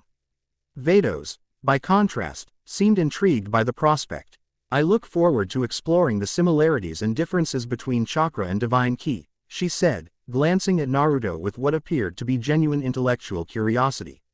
Then it's settled, the Grand Priest concluded. Marcarita will escort you to Universe 11 today. After a suitable period, you'll transfer to Universe 6 for the second phase of observation. He turned to leave, then paused. One word of caution. Naruto Uzumaki, while your presence here has been authorized, you would be wise to remember that you exist outside our established cosmic hierarchies. This grants you certain freedoms but also leaves you without the protections afforded to beings within our system. Exercise discretion, particularly regarding your more unusual abilities. With that cryptic warning, the Grand Priest vanished, leaving Naruto with the two angel sisters. An awkward silence followed, broken finally by Vados. Well, this should prove interesting. She turned to Marcarita with a smile that didn't quite reach her eyes. Do try not to overwhelm our visitor with Universe 11's famous rigidity, sister dear. Not everyone appreciates having their every movement catalogued and said according to the Pride Trooper's exhaustive regulation manual. Marcarita's expression remained composed, but a hint of frost entered her voice. And perhaps you might consider that structure and protocol exist for good reasons. Sister, Universe 6's notorious flexibility has led to more than one cosmic incident requiring intervention. Ladies, Naruto interjected before the subtle sniping could escalate. I appreciate both your perspectives. I'm sure I'll learn valuable things in both universes. Both angels turned to him, seemingly reminded of his presence. Of course, Vados said smoothly. I look forward to your eventual arrival in Universe 6. Lord Champa will be disappointed to lose his new curiosity so quickly, but he'll manage. She offered a graceful bow. Until we meet again, Naruto Uzumaki. With that, she tapped her staff once and vanished in a shimmer of light. Left alone with Marcarita, Naruto felt the temperature of the room drop several metaphorical degrees. Angel studied him with clinical detachment, her lavender eyes revealing nothing of her thoughts. Universe 11 operates according to principles of order, justice, and cosmic harmony, she said finally. Her melodious voice precise and measured. While you are there, you will be expected to adhere to established protocols for interdimensional visitors, which I will provide upon our arrival. Naruto nodded, recognizing the tone of someone who valued rules and structure above all else.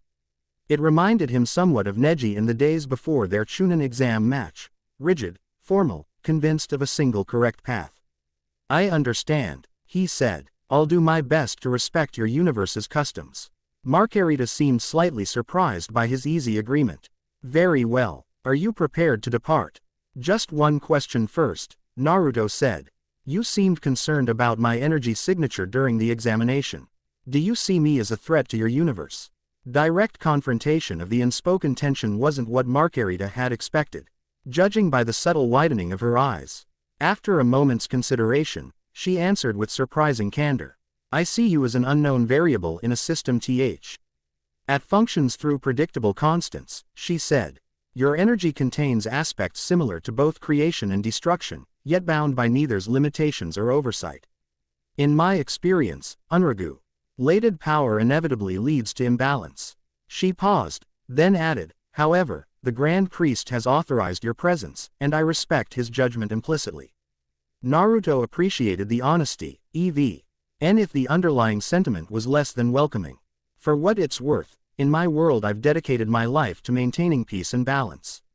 I have no interest in disrupting yours. Intentions and outcomes do not always align. Marcarita replied, though her tone had softened marginally. But your perspective is noted. She extended her staff. Shall we proceed to Universe 11? Naruto placed his hand on the offered staff. Now familiar with the process of angelic transportation. The divine realm dissolved around them, replaced by the distinctive stretching sensation of traveling between cosmic locations. When reality reasserted itself, they stood on what appeared to be a massive observation platform suspended above a gleaming metropolis. The city below extended beyond the horizon, its architecture a perfect blend of function and aesthetics, soaring spires connected by transparent bridges, verdant parks interspersed between districts, and vehicles that moved along precisely defined paths in three-dimensional traffic patterns. Welcome to Netfis, Marcarita announced, capital world of Universe 11 and headquarters of the Pride Troopers, our universe's premier justice organization. Naruto gazed out at the sprawling cityscape, impressed by its perfect order and evident prosperity. It's beautiful, he said honestly. Like something from a dream. The result of 10,000 years of carefully planned development, Marcarita replied, a hint of pride entering her voice. Universe 11 values efficiency, harmony, and purpose in all things. Before Naruto could respond, the air beside them shimmered, and a new figure appeared. Tall and muscular with deep red skin, elaborate white hair, and pointed ears, he wore ornate clothing that marked him as someone of significance. His face was painted with distinctive black and white markings that emphasized his already dramatic features. Lord Belmont, Marcarita greeted him with a respectful bow. I've brought the interdimensional visitor as instructed by the Grand Priest. Belmont, god of destruction of Universe 11, studied Naruto with sharp eyes that missed nothing. Unlike Champa's casual, somewhat dismissive assessment, Belmont's gaze was calculating and penetrating. So you're the anomaly causing such a stir in divine circles, he said, his voice theatrical yet commanding. Uzumaki Naruto, was it? The one whose energy signature defies classification. Naruto offered a respectful inclination of his head, matching the god's formal demeanor. That's right. Thank you for allowing me into your universe, Lord Belmont. A slight smile curved Belmont's painted lips.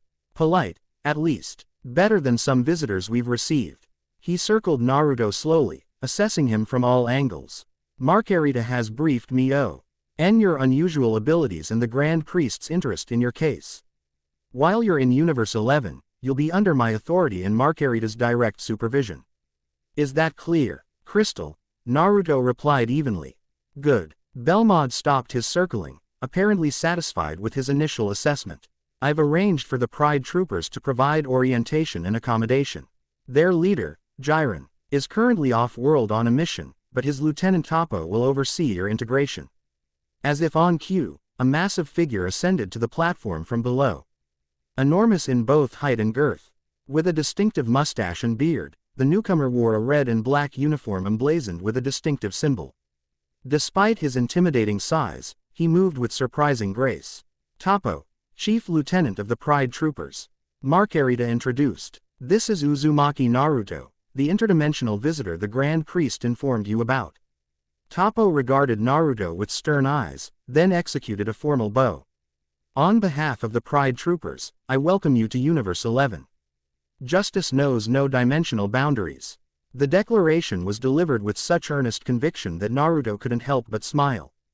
Thank you. I look forward to learning about your universe and its definition of justice. An admirable attitude, Toppo approved. I've prepared temporary quarters at Pride True. Per headquarters and arranged a schedule of orientation activities to familiarize you with our customs and regulations. Excellent, Belmod interjected. Toppo will handle your day-to-day activities. Marcarita will oversee your energy analysis and the special training authorized by the Grand Priest. He fixed Naruto with a pointed look. I trust you understand the privilege being extended to you. Few mortals ever receive direct instruction from an angel. I understand, Naruto assured him. And I appreciate the opportunity. Belmod seemed satisfied with this response. Very well, I have destruction duties to attend to. A decaying star system in the southern quadrant requires acceleration to prevent irregular collapse. Marcarita, I'll return in approximately 3 standard cycles. Keep me informed of any significant developments. Of course, Lord Belmod, Marcarita replied with another bow. The god of destruction nodded once more to Naruto, then vanished in a flash of purple energy. He seems more formal than Champa, Naruto observed once Belmod had departed. Lord Belmod values precision and decorum, Marcarita confirmed. As god of destruction of the universe ranked second in mortal development level, he maintains exacting standards befitting his position. Rankings? Naruto inquired, curious about this new information. Toppo answered before Marcarita could. The 12 universes are ranked according to their mortal development level, a composite measurement of civilization advancement, quality of life, and cosmic harmony. Universe 11 is proud to maintain its position as second only to Universe 1. I see. Naruto filed away this information, recognizing it as potentially significant to understanding the multiverse's structure. And Universe 6, 7th, Marcarita replied with the faintest hint of superiority. Respectable, but their approach to cosmic management lacks consistency. Toppo cleared his throat. Perhaps we should begin the orientation tour. There's much to cover before evening. An excellent suggestion, Marcarita agreed. I have preparations to make for tomorrow's training assessment. Toppo will ensure you're properly situated, Naruto. She fixed him with a meaningful look. Remember, Universe 11 values order and protocol. Your cooperation will be noted and appreciated. With that, she tapped her staff once and vanished, leaving Naruto with the massive Pride Trooper. She doesn't trust me, Naruto observed once Marcarita had departed. Toppo's mustache twitched in what might have been amusement. Marcarita approaches all unknowns with caution. It's her nature to preserve cosmic balance through vigilance. He gestured toward a hovering platform at the edge of the observation deck. Shall we begin the tour? Netfis is most spectacular when viewed from the air. Naruto followed him onto the platform, which immediately began a controlled descent into the city's upper levels. As they descended, Toppo launched head into a detailed explanation of Universe 11's history, governance structure, and the role of the Pride Troopers in maintaining justice across its vast expanse. The city itself was a marvel of planning and execution. Every element seemed designed to complement the others, creating a harmonious whole that functioned with clockwork precision. Citizens moved purposefully through broad avenues, vehicles followed meticulously coordinated routes, and even the plant life in the numerous parks appeared to have been arranged for optimal aesthetic and environmental impact. Universe 11 contains over 400 inhabited star systems. Toppo explained as they glided between towering structures of gleaming metal and crystal. The Pride Troopers maintain justice throughout, with specialized devists. Ions for different threat levels and incident types. It reminds me a bit of the hidden villages in my world, Naruto commented. We had shinobi assigned to different mission rankings based on difficulty and risk. Toppo's interest was visibly piqued. Your world maintains a justice system as well. Perhaps our universes are not so different after all. Naruto considered how to respond, not one thing to misrepresent the sometimes morally ambiguous nature of the shinobi system. We maintain peace and protect civilians, but our methods and organization are probably quite different from yours. No justice system is perfect. Toppo acknowledged with surprising candor. Even the Pride Troopers continuously evolve our approaches and protocols. The pursuit of true justice is a journey without end. The philosophical depth beneath the Pride Troopers' formal exterior reminded Naruto not to judge by appearances, a lesson he'd learned many times over the years. Their tour continued through various districts of the capital, each dedicated to specific functions: governance, research, recreation, residence, and production. Throughout, Toppo provided detailed explanations of how each component contributed to the larger whole. His pride in Universe 11's achievements evident in every word. By late afternoon, they arrived at Pride Trooper headquarters, a massive complex that dominated the city's central district. The building rose in a perfect spiral, its architecture embodying the organization's values of strength and precision. This will be your home during your stay in Universe 11. Toppo announced as they entered a vast atrium filled with Pride Troopers going about their duties. Many paused to observe the newcomer with curious but disciplined glances. Naruto felt their attention but maintained his composure. After years of dealing with everything from hostility to hero worship in Konoha, being the object of curiosity was nothing new. Your quarters are on the diplomatic level, Toppo continued, leading him to a gravity lift that carried them upward through the building's core. While you're not officially a diplomatic visitor, the Grand Priest's involvement places you in a unique category. The lift deposited them on a level that was noticeably less utilitarian than the operational floors they'd passed. Here, the aesthetic favored elegant simplicity rather than pure function, with wider corridors and more spacious chambers. These will be your accommodations, Toppo announced, gesturing to a doorway that slid open at their approach. The quarters within were generous: a main living area, sleeping chamber, and personal refreshment facilities, all appointed with tasteful furnishings that emphasized clean lines and perfect proportions. Large windows offered a spectacular view of the city below. It's very nice, Naruto said appreciatively. Thank you. You'll find appropriate attire in the storage units, Toppo informed him. While you're not required to wear Pride Trooper uniforms, we've provided civilian clothing suitable for various activities.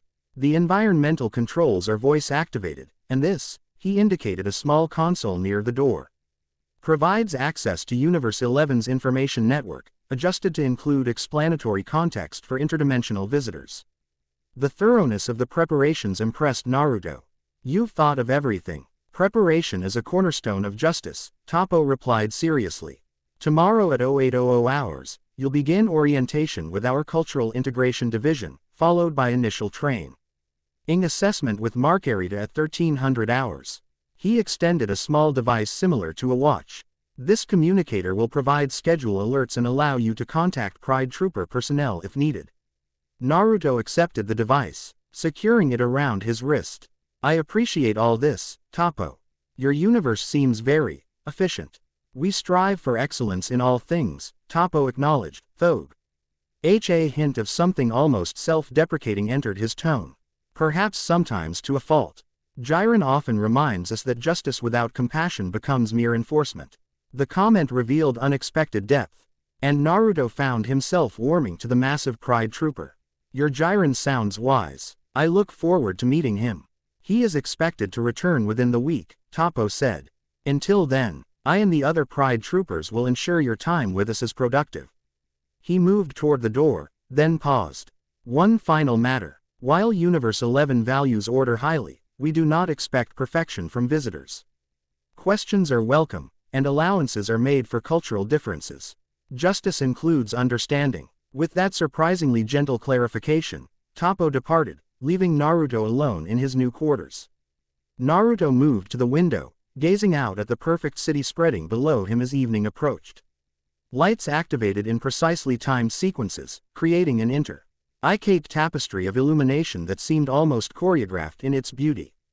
Quite different from Champa's realm, Kurama observed, stirring within their shared consciousness. This universe practically vibrates with order. It's impressive, Naruto agreed. But I wonder what happens when something disrupts all this perfect harmony. Perhaps that's what they're worried you might do, the fox suggested with dark humor. Naruto couldn't dismiss the possibility. Marcarita's concerns about his unclassifiable energy clearly extended beyond mere academic interest. In a universe built on predictability and structure, his very existence represented an anomaly, a wild card that didn't fit neatly into established categories. He moved away from the window, exploring his quarters more thoroughly.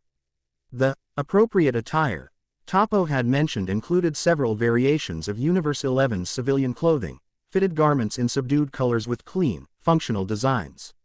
No orange to be found, Naruto noted with mild disappointment. The information console proved more immediately interesting. Activating it with a touch, Naruto found himself facing an overwhelming array of data about Universe 11, its history, cosmic significance, governance structures, scientific achievements, and more. The system seemed designed to anticipate questions, presenting related information based on viewing patterns. After several hours of absorbing as much as he could, Naruto finally retired to the sleeping chamber, his mind whirling with new information. The bed, if the hovering platform of comfortable material could be called that, adjusted automatically to his body's contours as he lay down. Despite his physical comfort, sleep proved elusive. The events of the past 2 days had upended everything he thought he knew about reality. Multiple universes, gods of destruction, angels, cosmic hierarchies, and somehow, he had stumbled into the middle of it all through an accident of interdimensional physics. And tomorrow, apparently, he would begin training with an angel who viewed him as a potential threat to cosmic order. You should rest, Kurama advised. I suspect Marcarita will be a demanding instructor. Probably, Naruto agreed, staring up at the ceiling. What do you make of all this, Kurama? The divine realm, the grand priest, these angels and gods. They're beyond anything we've encountered. The fox admitted. Even Kagaya at her height would be insignificant compared to these beings. And yet, he paused thoughtfully. Their power seems constrained by rules and hierarchies of their own. They're not free agents, despite their capabilities. I noticed that too, Naruto said. The Grand Priest mentioned limitations on what angels are permitted to teach mortals. And both Champa and Belmod seemed to answer to higher authorities despite being gods themselves. A cosmic bureaucracy, Kurama observed with a hint of amusement. Perhaps not so different from the shinobi world after all, just with more planet-destroying capabilities. Naruto chuckled at the comparison. Get some rest, Kurama. Tomorrow we find out just how much an angel is allowed to teach a dimensional anomaly. As he finally drifted toward sleep, Naruto's thoughts returned to the brief moment during the Grand Priest's resonance test when he'd glimpsed the multiverse in its entirety, and beyond it, the distant signature of his home dimension. It was out there somewhere, and someday he would find his way back to it. But for now, he had angels to impress and a multiverse to understand. Morning arrived with mathematical precision in Universe 11. The first rays of Netfis's sun breached the horizon at exactly 0600 hours, and the city came alive. In a carefully orchestrated symphony of activity. From his window, Naruto watched as citizens emerged from their dwellings and vehicles took to the air, all following patterns so precise they might have been programmed. After utilizing the refreshment facilities, which involved some initial confusion with automated systems that seemed determined to optimize his hygiene whether he wanted it or not, Naruto donned one of the provided outfits. The fabric was surprisingly comfortable despite its perfect tailoring, adapting subtly to his movements. At precisely 0755, his communicator chimed with a reminder of his first appointment. Seconds later, a soft tone indicated someone at his door. The visitor proved to be a humanoid female with pale lavender skin, silver haircut in a precise geometric style, and the distinctive Pride Trooper uniform modified for administrative functions. Uzumaki Naruto. She greeted him with a formal bow. I am Coordinate, Cultural Integration Specialist for Interdimensional Visitors. I'll be facilitating your orientation to Universe 11 customs and protocols. Nice to meet you, Naruto replied with a friendly smile. I appreciate your help. Coordinates Professor. Echelon's demeanor warmed slightly at his friendly response. We receive few visitors from outside our universe, and none from outside the standard multiverse framework. Your perspective will be valuable to our understanding of dimensional variations. She led him through Pride Trooper headquarters to a chamber designated for cultural education. The room contained various interactive displays and what appeared to be simulation technology. Our program typically begins with conceptual foundations, Coordinate explained, activating a holographic display that filled the center of the room. RSE-11 civilization is built upon three core principles: cosmic harmony, procedural justice, and optimized advancement. The hologram illustrated these concepts with intricate symbols that shifted and combined in various patterns. Cosmic harmony refers to the belief that all things have a proper place and purpose in the universe, she continued. By understanding and respecting these natural orders, societies achieve sustainable balance. Naruto nodded, recognizing elements similar to the philosophy behind natural energy and sage training. In my world, sage practitioners believe in finding harmony with nature's energy, becoming part of the flow rather than disrupting it. Coordinate's eyes widened with interest. A fascinating parallel. Perhaps dimensional constants exist even across separated reality clusters. She made a note on her device before continuing. Procedural justice holds that fair and consistent application of principles matters as much as outcomes. The process by which justice is achieved must itself be just. We have a saying in my world, Naruto offered. The means by which you achieve your goals are just as important as the goals themselves. Precisely. Coordinate agreed with evident approval.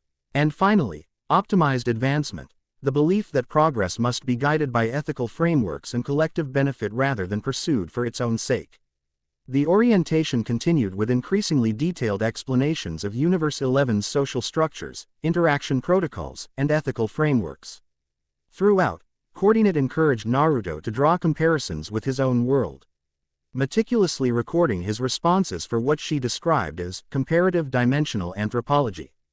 By midday, they had progressed to practical applications, everything from proper greeting gestures for different social contexts to emergency response protocols. Naruto absorbed as much as he could, though the sheer volume of information was daunting. You're an unusually adaptive learner, Coordinate observed during their meal break. Most interdimensional visitors struggle with Universe 11's precision requirements. I've had to adapt to strange situations my whole life, Naruto explained, sampling what appeared to be some kind of protein cube that tasted surprisingly like miso. And I've always learned better by doing than by reading rules. An experiential learner, Coordinate nodded. I'll adjust tomorrow's session accordingly. She checked her timepiece. Your training assessment with Marcarita begins in 20 minutes. Would you like me to escort you to the designated facility? Please, Naruto agreed, curious about what this training assessment would entail. The training facility proved to be located beneath Pride Trooper headquarters, a massive complex extending deep below the city. As they descended via gravity lift, the atmosphere noticeably shifted from administrative precision to focused preparation for combat. The Pride Troopers maintain 17 specialized training environments, Coordinate explained as they passed level after level. Marcarita has requested Environment 0 for your assessment.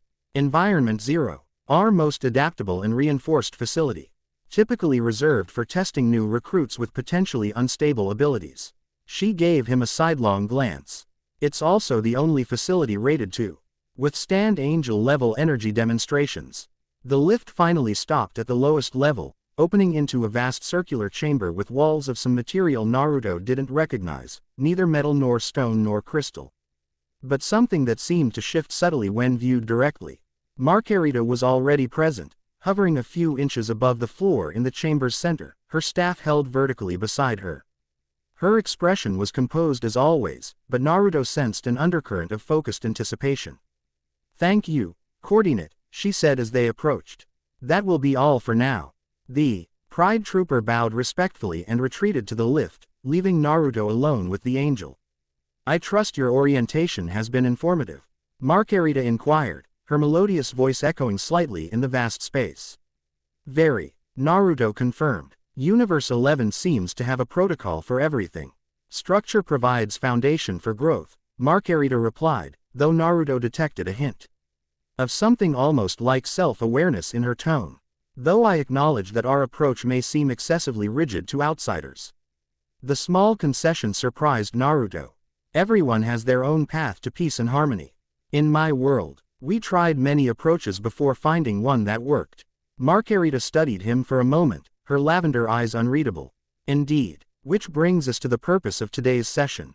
She tapped her staff once on the floor, and the chamber's walls began to glow with intricate patterns. The Grand Priest has authorized exploration of how your chakra might interact with divine ki. Before we attempt any such interaction, I must establish a complete baseline of your capabilities. Makes sense, Naruto agreed. What do you need me to do? Begin by demonstrating each of your transformative states, holding each long enough for me to take detailed readings. She gestured to the chamber around them. Environment 0 is designed to contain and analyze energy outputs across multiple dimensional planes simultaneously. It will provide more comprehensive data than yesterday's observation. Naruto nodded and moved to the center of the chamber. Starting with his basic form, he began channeling chakra in increasing amounts, allowing Marcarita to record detailed measurements at each stage. As before, he progressed through standard sage mode into 6 paths sage mode. And finally his combined form with Kurama. Throughout the demonstration, Marcarita maintained a professional distance, occasionally adjusting something with her staff or asking him to modify his energy output in specific ways. Unlike Vados, who had shown obvious curiosity and interest, Marcarita's approach was clinical and analytical. Your energy control is remarkably precise for a mortal, she observed after he had cycled through all his forms. Particularly noteworthy is how you maintain proportional balance when integrating external energies. Coming from Marcarita, Naruto, to recognize this as significant praise. Years of practice, he explained. And good teachers. Indeed. She made one final adjustment with her staff, then faced him directly. We will now proceed to the second phase of assessment, compatibility testing. She raised her free hand, and a small sphere of energy appeared above her palm, pure white light that seemed to exist in more dimensions than were visible to normal perception. This is a minimal manifestation of divine ki in its neutral state, she explained. I will gradually increase proximity while monitoring your chakra's response. If you experience any unusual sensations, inform me immediately. Naruto nodded, maintaining his base form as Marcarita slowly moved the sphere of divine energy closer to him. At first, he felt nothing unusual. Then, as the distance decreased to about 2 feet, he sensed a subtle resonance, his chakra responding to the divine ki like water rippling when a stone is dropped nearby. I can feel it, he reported. Not uncomfortable, just a kind of harmonizing effect. Interesting, Marcarita murmured, studying the readings from her staff. Most mortal energies recoil from direct proximity to divine ki. Yours appears to be adapting. Seeking resonant frequencies, she moved the sphere closer. Now enter your sage mode, please. Naruto complied, shifting into his toad sage form with the distinctive eye markings. As soon as the transformation completed, the interaction changed dramatically. His sage chakra reached out toward the divine ki like a plant turning toward sunlight, creating the cybal threads of energy that extended from his aura toward Marcarita's sphere. Remarkable, the angel observed, genuine interest breaking through her professional demeanor. Your natural energy, MPO Nent appears to recognize divine ki as a higher-order variant of the same fundamental force. She studied the interaction for several moments before continuing. Progress to 6 paths sage mode. As Naruto transformed again, the golden chakra of his enhanced state created an even more pronounced reaction. The energy threads became more defined, actively interweaving with the outer layers of Marcarita's divine ki sphere. The resonance patterns are complex but harmonious, she noted, circling him slowly. The Grand Priest's theory appears correct. Your chakra, particularly in its enhanced states, naturally interfaces with divine energy structures. Is that unusual? Naruto asked, maintaining his concentration despite the strange sensations flowing through his chakra network. Highly, Marcarita confirmed. Mortal energies typically require extensive refinement over many lifetimes before achieving even minimal compatibility with divine ki. Yours appears to have evolved along parallel principles that create natural harmonic convergence. She dispelled the energy sphere with a gesture. We will now attempt a more direct interaction. She extended her hand toward him. I will channel a minimal flow of divine ki. Extend your chakra to meet it, not aggressively, but receptively. Imagine it as two streams meeting rather than one overtaking the other. Naruto nodded, concentrating on the visualization she had suggested. He extended a tendril of his golden chakra toward Marcarita's outstretched hand. From her palm, a slender thread of divine energy emerged, pure white with subtle undertones that shifted through colors Naruto had no names for. As the two energies approached each other, Naruto felt an increasing pressure, not painful but intense, like diving deep underwater. Instinctively, he adjusted his chakra flow, thinning it and altering its frequency until suddenly. Contact. The sensation was unlike anything he had experienced before. Information flooded his awareness. Not specific knowledge but fundamental understandings about the nature of reality itself. He perceived, however briefly, how divine ki interacted with the fabric of existence, how it could reshape, create, or destroy according to the will of its wielder. Through the connection, he also sensed something of Marcarita herself, not thoughts or memories, but the vastness of her being. Beneath her composed exterior lay power so immense it defied comprehension, constrained by cosmic laws and personal discipline into a precise, controlled force. The contact lasted only seconds before Marcarita severed it, but those seconds fundamentally altered Naruto's understanding of what energy could be. That was, he began, struggling to find words adequate to the experience. Indeed, Marcarita agreed, and for the first time, Naruto saw genuine surprise in her expression. The interface was more complete than anticipated. You didn't merely touch the divine ki, you partially harmonized with it. She studied him with new intensity, as if seeing him properly for the first time. The implications are significant. With appropriate training, you might achieve what no mortal in our records has accomplished. Conscious manipulation of energy that borders on divine classification while maintaining mortal essence. Is that a good thing? Naruto asked, sensing her conflicted assessment. Marcarita considered her response carefully. It represents potential that could be directed toward either harmony or disruption. Much depends on the wielder's intentions and understanding. She paused, then added with unexpected candor. It also challenges certain assumptions about the necessary separation between mortal and divine energies, assumptions that form the foundation of our cosmic hierarchy. Naruto recognized the magnitude of what she was acknowledging. I don't want to disrupt your universe's balance. I'm just trying to understand enough to find my way home eventually. Yet understanding itself changes the understander. Marcarita observed. Knowledge of divine energy principles will inevitably influence how you perceive and interact with all energy forms. She studied him for another moment, then came to some internal decision. Nevertheless, the Grand Priest has authorized this exploration, and I will honor his directive. She tapped her staff on the floor, and the chamber's configuration changed subtly. The patterns on the walls shifting to new arrangements. We will begin with fundamental principles of divine ki control, she announced. While you cannot generate true divine ki, understanding its properties may help you refine your chakra to achieve similar effects through different mechanisms. What followed was the most demanding training session Naruto had ever experienced, more challenging than even his sage training on Mount Myoboku. Marcarita's instruction was precise, exacting, and utterly uncompromising. She expected perfect execution of each technique, accepting nothing less than his absolute best effort for every attempt. Yet despite her rigid approach, or perhaps because of it, Naruto found himself making rapid progress. Marcarita's explanations were crystal clear, her demonstrations flawless, and her feedback, though blunt, was always accurate. By the end of the 3-hour session, Naruto had achieved a degree of chakra refinement that would normally have taken months of dedicated practice. Your capacity for adaptation is exceptional, Marcarita acknowledged as they concluded the day's training. Tomorrow we will explore applications of these refined techniques. She studied him for a moment longer, her expression thoughtful. You mentioned teachers earlier. Who instructed you in your world? The question seemed to come from Gen Yuan curiosity rather than mere data gathering. Naruto smiled, memories of his various mentors flowing through his mind. Many people, he replied. Iruka-sensei was my first real teacher. He believed in me when no one else did. Kakashi-sensei taught me about teamwork and looking underneath the underneath.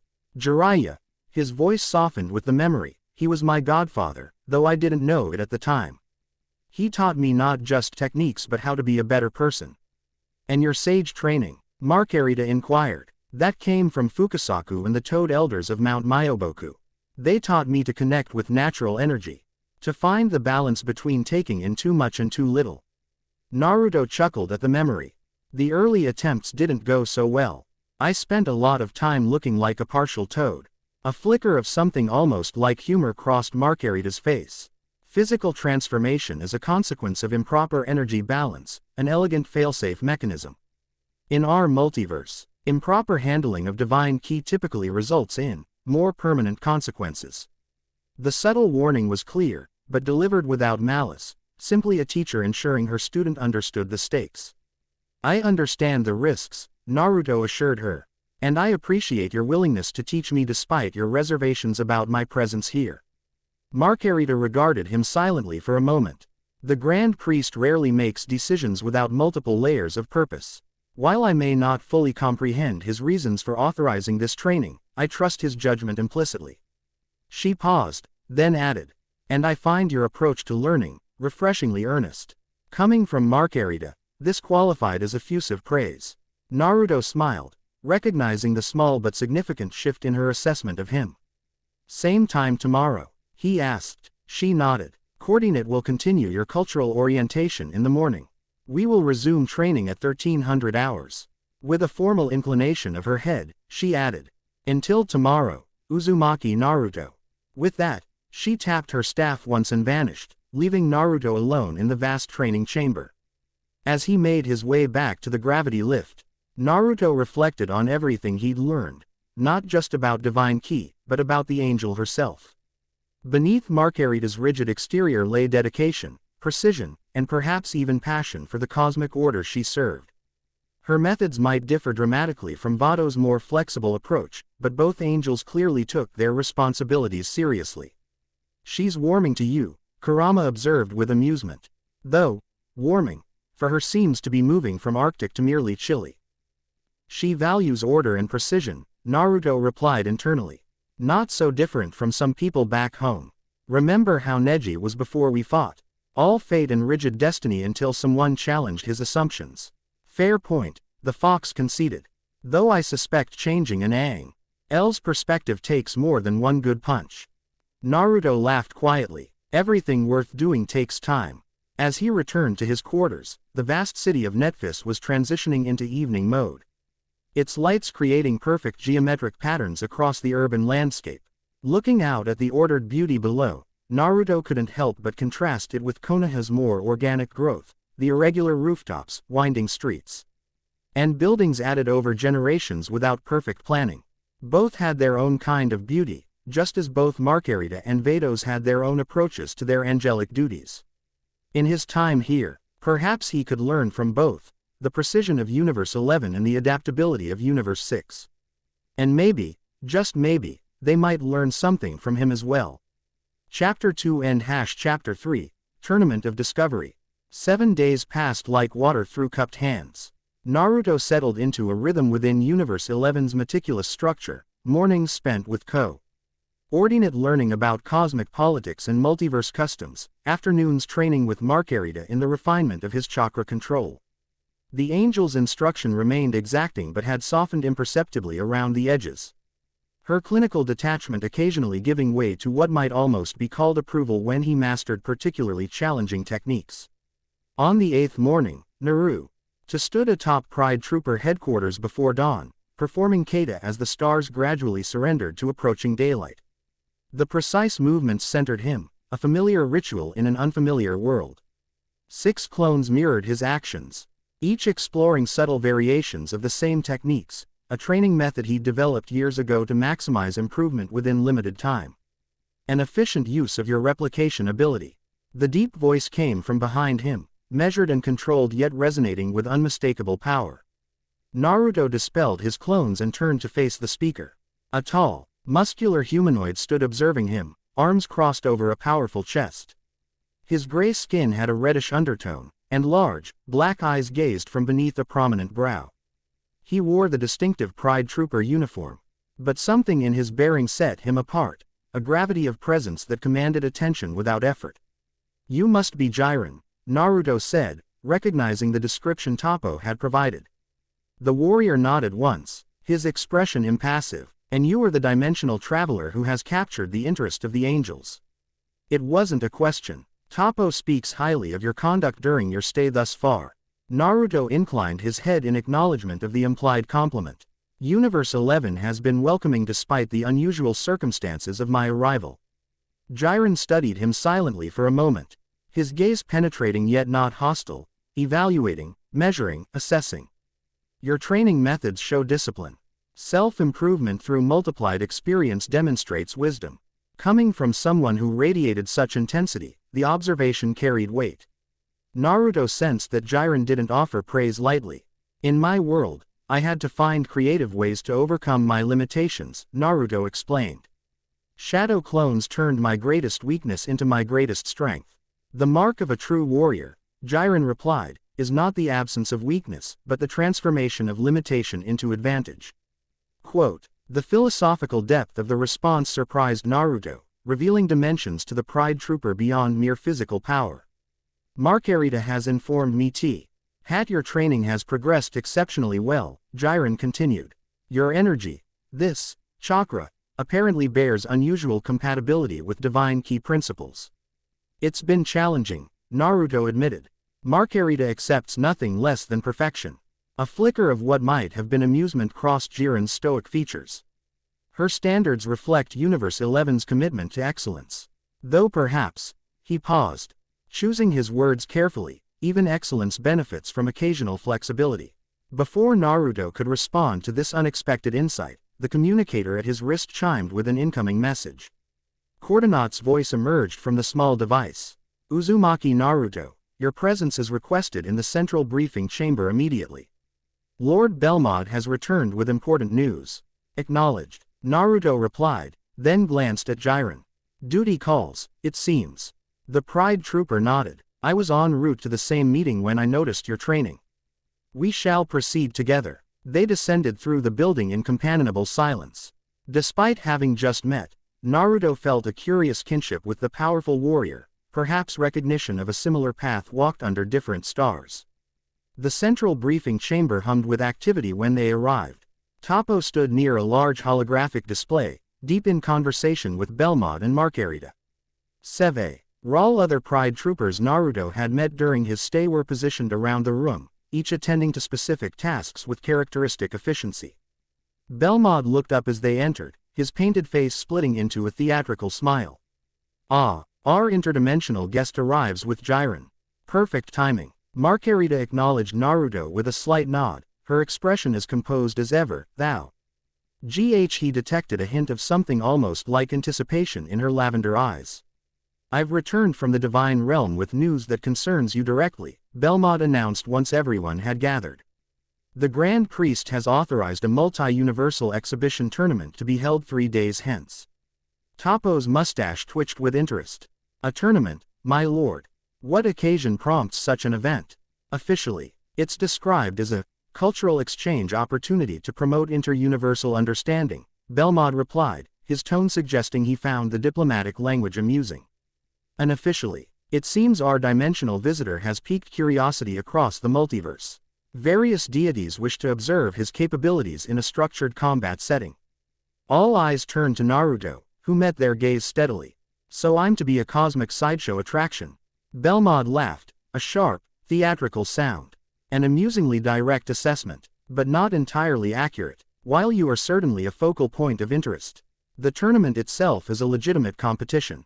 8 universes will participate, each sending 3 representatives.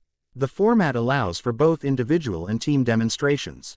Which universes will compete? Jiren asked, his deep voice cutting through the murmurs that had risen around the room.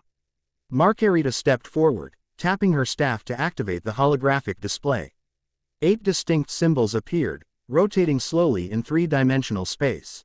Universes 2, 3, 6, 7, 9, 10, 11, and 12 have confirmed participation, she explained. The remaining universes declined for various reasons, primarily related to their more conservative perspectives on interdimensional matters. Universe 6 will participate, Naruto asked, thinking of Vados and Champa. Indeed, Marcarita confirmed. Lord Champa was particularly insistent upon inclusion, citing your initial arrival in his domain as establishing prior claim. Toppo stroked his mustache thoughtfully. The competitive implications are significant. Universe 6 has several formidable warriors, as does Universe 7. Which brings us to the matter of Universe 11's representatives, Belmod interjected. Jiren will lead our team. Naturally. And you, Toppo, will serve as our second. The massive Pride Trooper bowed formally. I am honored, Lord Belmod. For our third position, Belmod continued, turning to Naruto. The Grand Priest has specifically requested our dimensional visitors' participation under Universe 11's banner. This announcement stirred more pronounced murmurs among the assembled Pride Troopers. Naruto understood their reaction. He was an outsider being granted a position that any of them would consider a great honor. I appreciate the opportunity, Naruto said carefully. But wouldn't another Pride Trooper be more appropriate? I've only been in this universe for a week. Precisely why you've been requested, Marcarita explained. This tournament serves multiple purposes beyond mere spectacle. The Grand Priest believes structured combat scenarios will provide valuable data regarding how your unique energy interacts with diverse powers from across the multiverse. Additionally, Belmod added with a theatrical flourish, representing Universe 11 formally establishes your status under our protection during your stay in this multiverse, a diplomatic consideration that may prove significant. Naruto caught the subtext. Competing as part of Universe 11's team placed him within established cosmic protocols rather than leaving him in the more vulnerable position of unaffiliated dimensional anomaly. In that case, he said, inclining his head respectfully, I'm honored to represent Universe 11 alongside Jiren and Toppo. Excellent. Belmod clapped his hands together. The tournament will be held in the Null Realm, a dimensional space maintained by the Grand Priest specifically for multi-universal gatherings. We depart in 3 days, which gives you time for final preparations. His painted eyes fixed on Naruto with sudden intensity. Use it wisely. Universe 11's reputation for excellence must be maintained. With that pronouncement, the meeting concluded. As the Pride Troopers dispersed to their various duties, Marcarita approached Naruto. Your scheduled training session today will be modified, she informed him. Given the tournament announcement, we should focus on combat applications of the principles you've been studying. Naruto nodded. I was going to suggest the same thing. I need to understand how fighters from other universes might approach battle differently than what I'm used to. A prudent consideration, Marcarita acknowledged. The tournament will feature diverse energy types and combat philosophies. I will provide relevant briefings during our session. Quote. Before they could continue, Jiren approached, his powerful presence drawing attention without effort. If I may, he said to Marcarita, I would like to observe today's training. As team leader, understanding our newest members' capabilities directly would be beneficial. The angel considered this request briefly, then nodded. Your insight would be valuable, particularly regarding tactical integration. Toppo joined them, completing what would be Universe 11's tournament team. Perhaps we should use today to develop preliminary team strategies as well. 3 days leaves limited time for coordination. A sensible approach, Marcarita agreed. Very well. We shall combine combat training with team tactical development. She fixed Naruto with her penetrating gaze. This will require full demonstration of your capabilities, no reservations. Naruto met her eyes steadily. Understood. Environment 0 had been reconfigured for the day's specialized training. The vast chamber now contained various terrain features, floating platforms, water-filled sections, areas of extreme gravity, and zones where energy behaved according to different rules. The tournament arena will likely include similar environmental variations, Marcarita explained as the team assembled in the chamber's center. Adaptability across different conditions often determines outcomes as much as raw power. Jiren surveyed the transformed space with practiced eyes. A comprehensive simulation. This will serve well for initial assessment. Toppo turned to Naruto. While we've observed some of your abilities during your training sessions, a complete demonstration would help us develop effective team strategies. Naruto nodded. That makes sense. Where should I start? Begin with your baseline capabilities, Marcarita instructed. Then progress through your transformative states. Jiren and Toppo will analyze combat applications while I monitor energy interactions. Naruto moved to an open area at the chamber's center. Starting in his standard form, he demonstrated his basic ninjutsu, shadow clones, Rasengan variations, and elemental techniques. He showcased his tactical approach to combat, using combinations of techniques that emphasized unpredictability and adaptation. Jiren observed silently, his powerful arms crossed over his chest, while Toppo occasionally nodded in approval at particularly innovative combinations. Marcarita monitored everything with her staff, collecting data while offering technical observations. Your replication ability has significant tactical potential, Toppo noted as Naruto completed a complex maneuver involving multiple shadow clones attacking from different angles. Few fighters in the multiverse can eat fully autonomous duplicates with independent thinking capacity. They're not just copies, Naruto explained. When they disperse, their experiences return to me. In battle, I can use them to saint an opponent's reactions from multiple angles simultaneously, then adapt my strategy based on that information. Efficient, Jiren commented, the single word carrying weight from someone of his stature. Naruto progressed to his Sage mode, demonstrating the enhanced sensory perception and physical abilities it granted. The Pride troopers paid particular attention to how he gathered natural energy while maintaining combat readiness, a skill that had taken Naruto years to perfect. Your energy sensing range in this state? Jiren inquired. In my world, I could detect specific chakra signatures across an entire country. Naruto replied. Here, it seems to work differently, more like sensing ripples in the fabric of reality itself. During training, I've been able to detect energy patterns throughout this entire facility and beyond. A valuable reconnaissance capability, Toppo observed. Many universes employ fighters who specialize in energy concealment or illusion. Your perceptive abilities could counteract such tactics. Quote, Naruto then shifted to Six Paths Sage mode, golden chakra flaring around him as the truth-seeking orbs materialized at his back. The change in the room's atmosphere was palpable. Even Jiren's stoic expression showed a flicker of interest as the power level escalated dramatically. This energy signature, the gray-skinned warrior observed, contains aspects similar to both creation and destruction key. Yes, Marcarita confirmed. His Six Paths Sage mode generates energy that resonates across multiple fundamental frequencies, including some typically associated with divine classification. Quote, Naruto demonstrated the versatility of this form: flight, enhanced physical abilities, elemental manipulation on a massive scale, and the unique properties of the truth-seeking orbs. He showed how the orbs could be shaped into weapons, shields, or platforms, their matter-negating properties making them effective against almost any physical attack. Most impressive, Toppo acknowledged. The versatility of your techniques provides options for nearly any combat scenario. There's one more form, Naruto said, meeting Marcarita's eyes. She nodded, understanding that he meant his full synchronization with Kurama. Golden chakra surged around him as he and Kurama merged their energies completely, forming the distinctive fox-like shroud with 9 massive tails. His features became more feral, eyes shifting to slitted crimson within the Rinnegan pattern. The chamber itself seemed to vibrate with the power output, environmental systems automatically adjusting to contain the energy. Even Jiren's impassive facade showed genuine surprise at the transformation. 2 distinct consciousness patterns, he observed. Perfectly synchronized yet maintaining individual identity. I am Kurama, the fox's deeper voice emerged from Naruto's mouth.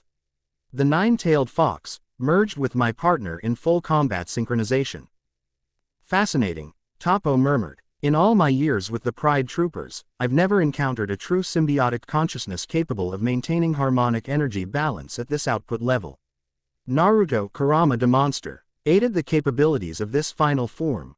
Raw power that could shatter mountains, speed that left afterimages across the chamber, and energy projection techniques that required special containment FL. DS activated by Marcarita to prevent damage to the facility. When the demonstration concluded, Naruto returned to his base form, the chamber falling suddenly quiet after the spectacular energy display. Your capabilities exceed initial estimates, Jiren stated matter-of-factly. With proper tactical integration, you will be a significant asset to Universe 11's team. Coming from someone of Jiren's status, this qualified as high praise indeed. Naruto inclined his head in acknowledgement. The next phase of preparation should focus on team coordination, Marcarita suggested. While individual power is substantial, synchronized effort multiplies effectiveness exponentially. What followed was hours of intensive training as the three fighters worked to develop combination attacks and defend. Sieve formations that maximized their complementary abilities. Jiren's overwhelming power, Toppo's destruction energy, and Naruto's versatile techniques proved to form a formidable combination when properly coordinated. By day's end, they had established preliminary strategies for various scenarios they might encounter in the tournament. Marcarita appeared satisfied with their progress, though her standards as always remained exacting. "We will continue team preparation tomorrow," she announced as they concluded the session. "Based on today's observations, I will develop specialized drills to refine your coordination further." As they prepared to leave the training chamber, Jiren approached Naruto directly. "Your power is impressive," the Pride Trooper stated, "but more noteworthy is your adaptability. You adjusted your techniques to complement mine and Toppo's with minimal instruction. Where I come from, teamwork was emphasized from the beginning of our training," Naruto explained. "My first teacher, Kakashi-sensei, always said that a team working in harmony can defeat much stronger individual opponents. A principle Universe 11 embraces as well," Jiren acknowledged. I admit I have not always prioritized such cooperation in my own approach." Something like reflection crossed his stoic features. "Experience has adjusted my perspective." There was clearly a story behind those words. But Naruto sensed now was not the time to inquire further. Instead, he simply nodded in understanding. "Tomorrow, then," Jiren said with a formal inclination of his head before departing. Toppo followed shortly after, leaving Naruto alone with Marcarita. "You exceeded expectations today," the angel observed, her tone neutral yet lacking its earlier clinical detachment. "High praise coming from you," Naruto replied with a small smile. The faintest hint of amusement touched Marcarita's lips before vanishing like morning mist. "The tournament will present challenges beyond mere combat. Representatives from 8 universes in one location inevitably generates complications." "Political ones, you mean?" "Indeed. Each universe has its own agenda regarding interdimensional matters. Your unique status will attract attention beyond simple curiosity about your fighting abilities." She studied him for a moment. "My sister will be there with Universe 6 a team." The subtle shift in her tone when mentioning Vados was interesting. "Is that a problem?" "Not a problem," Marcarita clarified. "Merely a factor to consider. Vados approaches cosmic supervision with a flexibility that sometimes borders on interventionism. Her interest in your case appears unusually pronounced." Naruto caught the subtext. "You think she has ulterior motives for wanting me to train with her?" "Angels always have multiple layers of purpose," Marcarita replied cryptically. "It is our nature." She tapped her staff once on the floor, preparing to depart. "Rest well. Tomorrow's preparation will be even more demanding." With that, she vanished, leaving Naruto to ponder her words as he made his way back to his quarters. The next 2 days passed in a blur of intensive preparation.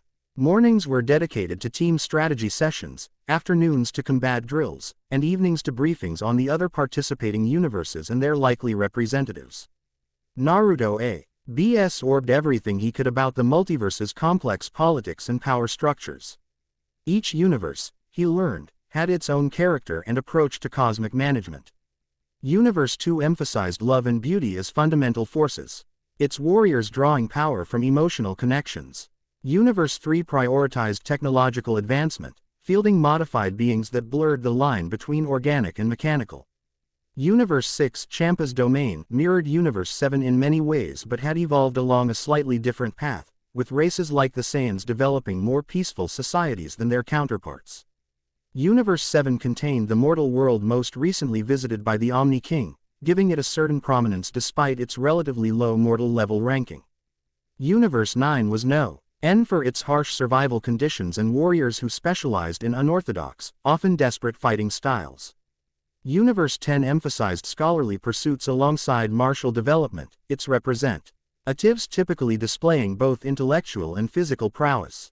And Universe 12, the most enigmatic participant, was rumored to be conducting research into temporal mechanics that pushed the boundaries of permitted cosmic investigation. By the evening before their departure, Naruto felt as prepared as possible given the limited time available. He stood on the balcony of his quarters, gazing out at Netfis's perfect skyline as night fell across the city, when his communicator chimed with an incoming message.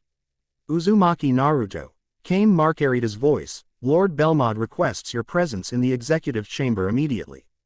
On my way, he replied, wondering what new development had arisen. The executive chamber occupied the highest level of Pride Trooper headquarters, a vast, circular room with panoramic views of the city below. Belmod stood at its center, Marcarita beside him, both gazing at a holographic display showing what appeared to be the tournament venue being constructed in some distant dimensional space. "Ah, our interdimensional competitor arrives," Belmod greeted him with characteristic theatricality. "I trust you feel adequately prepared for tomorrow's event." "As prepared as possible," Naruto replied honestly, "though I suspect there will be surprises regardless of how much we've trained." Belmod's painted lips curved in a smile. Wisdom rarely found in one so young. Indeed, cosmic competitions inevitably contain elements no amount of preparation can fully anticipate. He gestured to the holographic display. The Grand Priest has completed the tournament structure. 16 individual matches followed by 3 team battles, with scoring based on both victory and demonstration of skill. The participants list has been finalized as well, Marcarita added, adjusting the display to show a roster of names organized by universe. Many familiar fighters will be competing, along with several who haven't participated in multi-universal events before. Naruto scanned the list, recognizing none of the names but noting the diverse species designations attached to each. "I've called you here for a specific reason beyond mere updates," Belmod continued, his tone becoming more serious. "New information has reached us regarding the nature of your dimensional transition." This immediately captured Naruto's full attention. "You've discovered how I got here." "Not precisely," Marcarita clarified, "but the Grand Priest's analysis of your energy signature has yielded additional insights. It appears the resonance patterns in your chakra bear similarities to cosmic phenomena recorded during previous interdimensional incidents." Belmod gestured, and the holographic display shifted to show complex energy patterns that meant little to Naruto without explanation.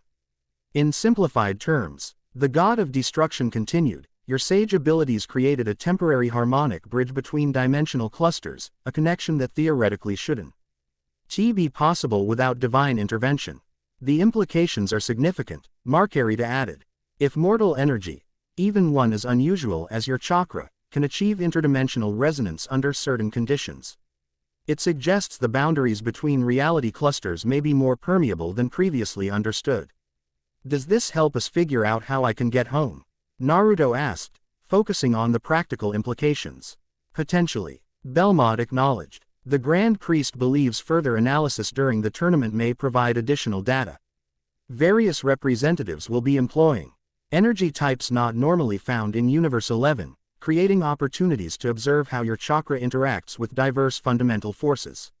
"So I'm still basically a research subject," Naruto observed, not without a hint of resignation. "A participant in cosmic discovery," Belmod corrected with a theatrical gesture. "The distinction may seem semantic, but it carries significant implications for your status within the multiverse." Marcarita nodded agreement. "Voluntary participation in sanctioned events places you within established protocols rather than remaining an unclassified anomaly. This grants certain protections under cosmic law." The political subtext wasn't lost on Naruto. His status remained precarious by the very nature of his interdimensional origin. Participating in SEAL events under Universe 11's banner provided a legitimacy that could prove valuable if complications arose. I understand, he said. And I appreciate Universe 11's support during my time here. Belmod waved a dismissive hand. Though Naruto detected genuine sentiment beneath the theatrical gesture. Universe 11 values justice and order, providing structure for those displaced through no fault of their own falls well within our principles. His painted eyes narrowed slightly. That said, I expect an excellent showing tomorrow. Represent us with the dignity and excellence befitting our universe's reputation. I'll do my best, Naruto promised. See that you do, Belmod replied, his tone lightening. Now, get some rest. We depart for the Null Realm at 0600 hours precisely. Taking this as dismissal, Naruto bowed respectfully and turned to leave. As he reached the door, Marcarita's voice stopped him. One moment, the angel said. When Naruto turned back, she approached and extended her hand. Resting on her palm was a small emblem bearing Universe 11's symbol. This designator should be worn during the tournament. It serves both ceremonial and practical functions, allowing the event's energy containment systems to properly calibrate for your unique signature. Naruto accepted the emblem, feeling it harmonize with his chakra as soon as he touched it. Thank you. Marcarita studied him for a moment. Her expression unreadable. You have adapted remarkably well to interdimensional displacement. Most beings in similar circumstances experience significant psychological distress. The observation seemed to come from genuine interest rather than mere clinical assessment. Naruto considered his response carefully. It's not my first experience with difficult transitions, he finally said. My entire life has been about adapting to unexpected circumstances and finding my way forward despite obstacles. Something like understanding flickered in Marcarita's lavender eyes. A perspective that serves you well in this situation. She inclined her head slightly. Until tomorrow, Uzumaki Naruto. Back in his quarters, Naruto sat cross-legged on the floor, entering a GHT meditative state to center himself before tomorrow's challenges. Within his mindscape, Kurama stirred. Nervous, Kit? The fox inquired, though his tone suggested he already knew the answer. Not about the fighting, Naruto replied honestly, but all the political undercurrents. That's never been my strong suit. You've come a long way from the brash kid who charged headlong into every situation. Kurama observed with something like pride. The political games of gods and angels aren't so different from the machinations of the five cage. Trust your instincts. Naruto smiled at the encouragement. We've faced worse odds before. Much worse, the fox agreed. And with far less preparation. Whatever tomorrow brings, we'll adapt as we always have. With that reassurance, Naruto completed his meditation and prepared for sleep, knowing tomorrow would bring challenges unlike any he had faced before, a tournament of discovery in more ways than one. The new LL realm defied conventional description. It existed simultaneously everywhere and nowhere within the multiverse, a dimensional pocket maintained by the Grand Priest specifically for gatherings that transcended universal boundaries. As Marcarita's transport brought Universe 11's delegation into this impossible space, Naruto's first impression was of vastness beyond comprehension. A massive arena loaded in what could only loosely be called space, surrounded by viewing platforms arranged in tiers. The structure seemed to be composed of material that shifted subtly depending on the angle of observation, sometimes crystalline, sometimes metallic, sometimes something with no analog in conventional matter. Impressive, isn't it? Belmod remarked, noting Naruto's wide-eyed assessment.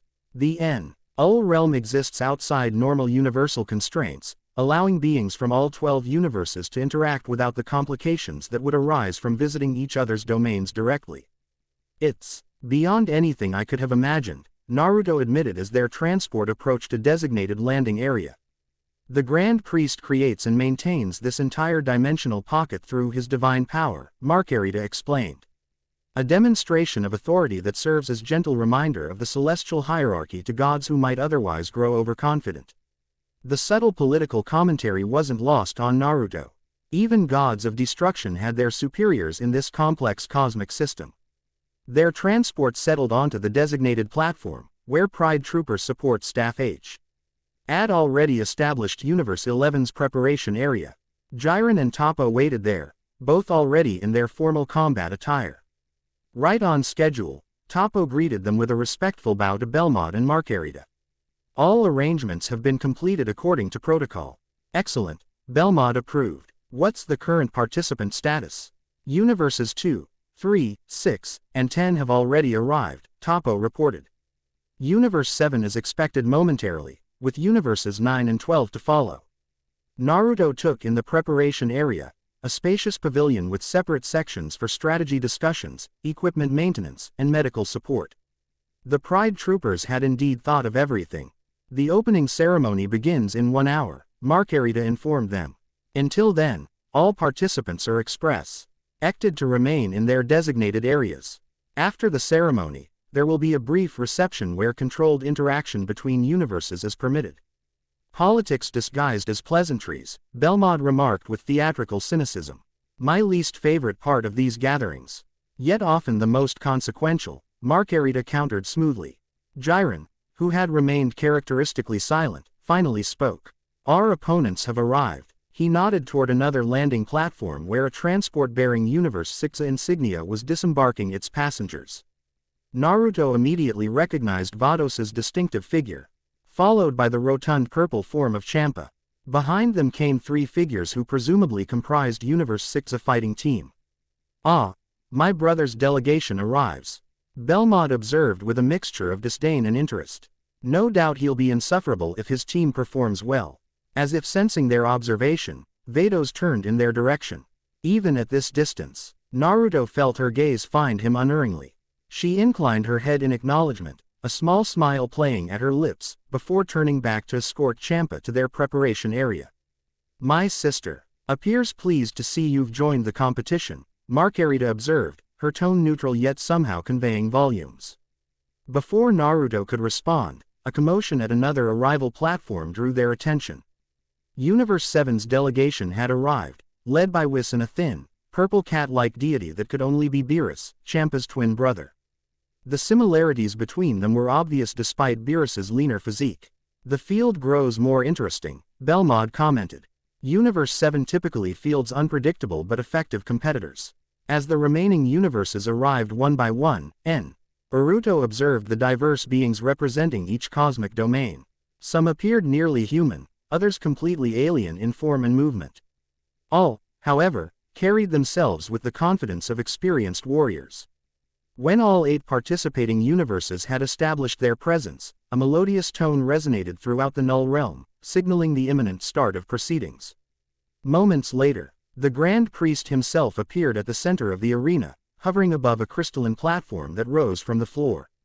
Honored deities, celestial attendants, and chosen warriors, his voice carried effortlessly across the vast space. Welcome to the Multi-Universal Exhibition Tournament.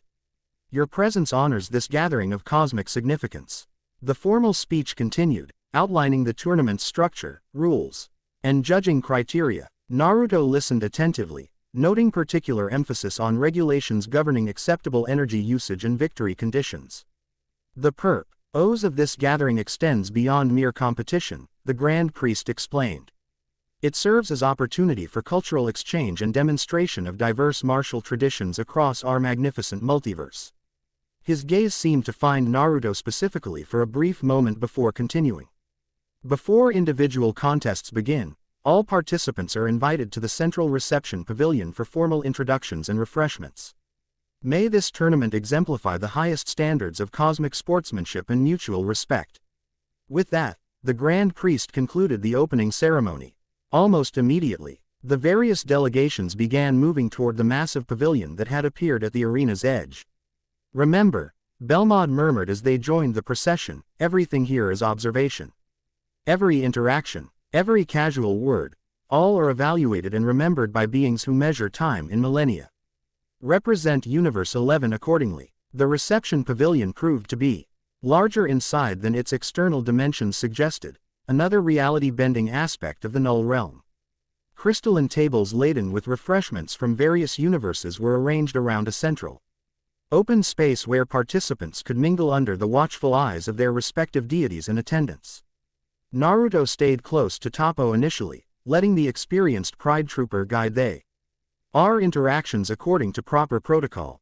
Jiren maintained a more distant position, his powerful presence drawing curious glances from other competitors despite his minimal engagement. Uzumaki Naruto. Came a familiar melodic voice from behind him. How delightful to see you representing Universe 11. Lord Champa was quite disappointed when you were spirited away so quickly from our hospitality. Turning, Naruto found Vados regarding him with that same enigmatic smile he remembered from their first meeting. Up close, her ethereal beauty remained as striking as ever, not merely physical attractiveness but something more profound. As if she embodied concepts beyond human comprehension in elegant form. Angel Vados, he greeted her with a respectful inclination of his head. Universe 11 has been very welcoming during my stay. Quote, I'm certain they have, she replied, her tone suggesting layers of meaning beneath the simple acknowledgement. My sister has always excelled at structured integration protocols. I trust you've found her instructional approach enlightening. Before Naruto could respond, Marcarita appeared beside him as if materializing from thin air. Sister, she greeted Vados with perfect composure.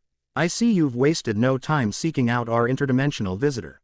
Merely extending courtesies to someone who first arrived in our universe, Vados replied smoothly. Proper protocol, as you would appreciate. The subtle tension between the angel sisters was palpable despite their outwardly cordial exchange. Indeed, Marcarita acknowledged, and I'm CER. Toin, you'll be pleased to know that Uzumaki Naruto has adapted exceptionally well to cosmic energy principles during his training in Universe 11. Unsurprising, Vados countered with a smile. His Hakra showed remarkable adaptive properties during his brief stay with us. I look forward to observing his progress during the tournament. The conversation might have continued in this vein of significance had they not been interrupted by the approach of another figure, female, approximately Naruto's height, with an athletic physique and distinctive features that marked her as something other than human. Her skin held a sun-kissed olive tone, her dark hair swept back from her forehead in a style that emphasized sharp, angular features. But most striking were her eyes, intense, coal black. Orbs that seemed to evaluate everything they saw as either prey or threat. She wore fitted combat attire in Universe 6 colors, the material clearly designed for maximum mobility. Vados, she addressed the angel directly, her voice carrying a raspy quality that suggested it was accustomed to issuing commands. Champa is demanding your presence. Something about Beerus insulting his selection of refreshments. Ah, the eternal brotherly rivalry continues, Vados sighed with practiced patience. Very well, she turned back to Naruto and Marcarita with a graceful inclination of her head. If you'll excuse me, but before I go, she gestured to the newcomer, allow me to introduce Caulifla, captain of Universe 6 tournament team and one of the last surviving Saiyans. The female warrior, Caulifla, fixed Naruto with an appraising stare that made no attempt to disguise its intensity. So you're the dimensional anomaly everyone's buzzing about. You don't look like much. Appearances can be deceiving, Naruto replied evenly, meeting her challenging gaze without hostility. A hint of approval flickered in those obsidian eyes. True enough. Guess we'll find out what you're really made of in the arena. She offered a grin that was equal parts challenge and anticipation. Try not to get eliminated before I get a chance to fight you. I've never battled someone from outside the multiverse before. With that blunt statement, she turned and strode away, her confident gait drawing more than a few admiring glances from various competitors. Saiyans, Marcarita observed once Caulifla was out of earshot. Always direct to the point of impropriety. She seems intense, Naruto commented, watching the Saiyan warrior rejoin her team across the pavilion. Saiyans are a warrior race, known for their combat prowess and their ability to grow stronger after recovering from near-fatal injuries, Marcarita explained. Once violent conquerors, the Universe 6 variants evolved along a more disciplined path. Though they retain their race's characteristic pride and battle hunger, Caulifla is considered exceptional even among her kind, came another voice, deep and resonant. Naruto earned to find Jiren had approached silently. I have observed her in previous competitions. Her power growth rate is abnormal, and her tactical adaptability impressive. Coming from Jiren, this qualified as effusive praise. Naruto glanced again at the female Saiyan, reassessing her with this information in mind. The last surviving Saiyans, he asked, recalling Vados' introduction. Universe 6. Saiyan homeworld was destroyed in a cataclysm approximately 15 years ago, Marcarita explained. Only those who were off-planet at the time survived. Caulifla was among them, a young prodigy already selected for the elite planetary defense force despite her age. The revelation added context to the intensity Naruto had sensed in the Saiyan warrior, the drive of someone who had lost everything, yet refused to be defined by that loss. It resonated with his own history in unexpected ways. Further conversation was interrupted by another melodious tone signaling the conclusion of the reception period. The Grand Priest reappeared at the pavilion's center, drawing all attention. The tournament will commence in 30 minutes, he announced. All participants should return to their respective preparation areas for final instructions from their universe representatives. As the gathering dispersed, Naruto caught Caulifla watching him from across the room, her expression unreadable yet somehow challenging. She inclined her head slightly, not in deference but acknowledgement of a potential worthy opponent, before turning to follow her team. The Saiyan has marked you, Jiren observed as they returned to Universe 11's area. Is that a problem? Naruto asked. A hint of something almost like amusement crossed the Pride Trooper's stoic features. Not a problem. An observation. Saya. NS instinctively identify the strongest opponents available. Her attention suggests she senses your true potential despite your controlled power level. Back in their preparation area, Belmod gathered the team for final instructions. The tournament bracket has been announced, he informed them, activating a holographic display showing the match structure. 16 individual matches in the first round, followed by 8 in the second. Quarterfinals, semifinals, and finals will determine the individual champion. Team battles follow the individual competition. Naruto scanned the bracket, locating his name paired against a Universe 3 fighter named Maji KO in the first round. A modified being with metamorphic properties, Toppo explained, noting Naruto's focus. Capable of reshaping his form for offense or defense. A challenging but manageable opponent for your first multiverse competition. Jiren would face a Universe 9 fighter known for desperate, unpredictable tactics, while Toppo was matched against a Universe 12 representative with temporal manipulation abilities. Study your opponents, but maintain awareness of the broader field, Belmod advised. Each match reveals capabilities and strategies that may become relevant in later rounds or team battles. As the tournament's commencement approached, Naruto took a moment to center himself. This competition represented more than mere sport. It was his first major step toward understanding the multiverse he'd been thrust into, and potentially finding his path home. Ready for some cosmic showboating, Kit? Kurama inquired with dark humor. Let's show them what shinobi from the elemental nations can do, Naruto replied, a determined smile spreading across his face. The tournament arena hummed with anticipation as competitors and spectators took their places. Massive energy containment fields shimmered around the fighting platform, necessary precautions given the power levels involved. Viewing areas for each universe were positioned strategically around the arena, allowing perfect observation while maintaining separation between potential rivals. Esteemed deities, honored attendants, distinguished warriors. The Grand Priest's voice resonated throughout the Null Realm. The multi-universal exhibition tournament now commences.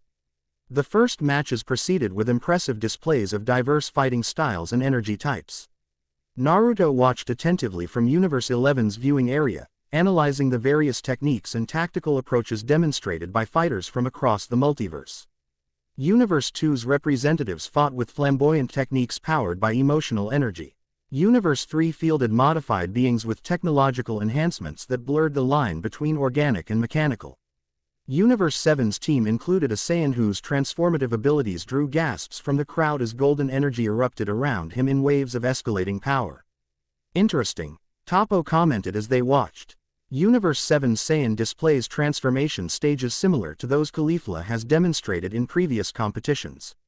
The parallel evolution of their species across separate universes maintained core capabilities despite divergent cultural development.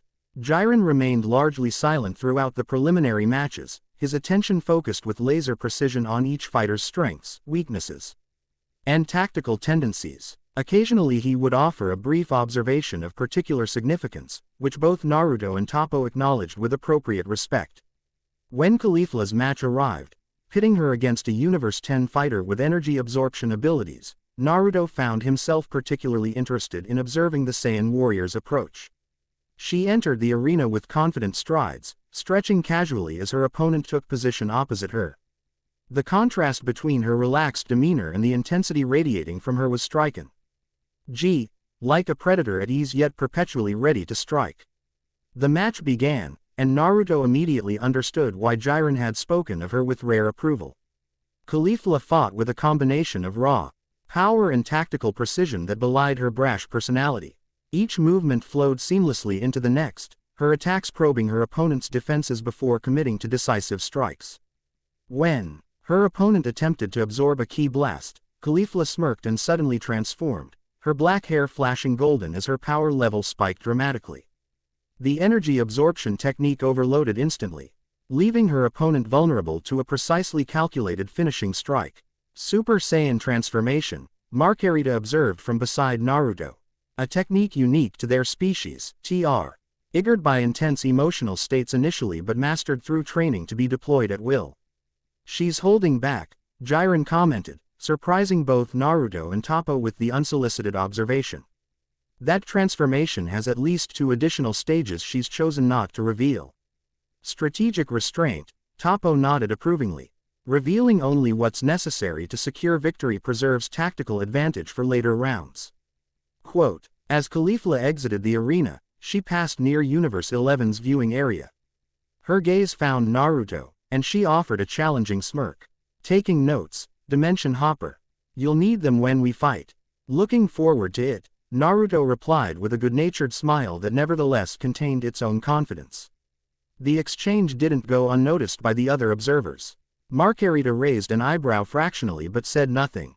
Several more matches proceeded before Jiren's turn arrived. The Pride Trooper's performance was a study in overwhelming efficiency.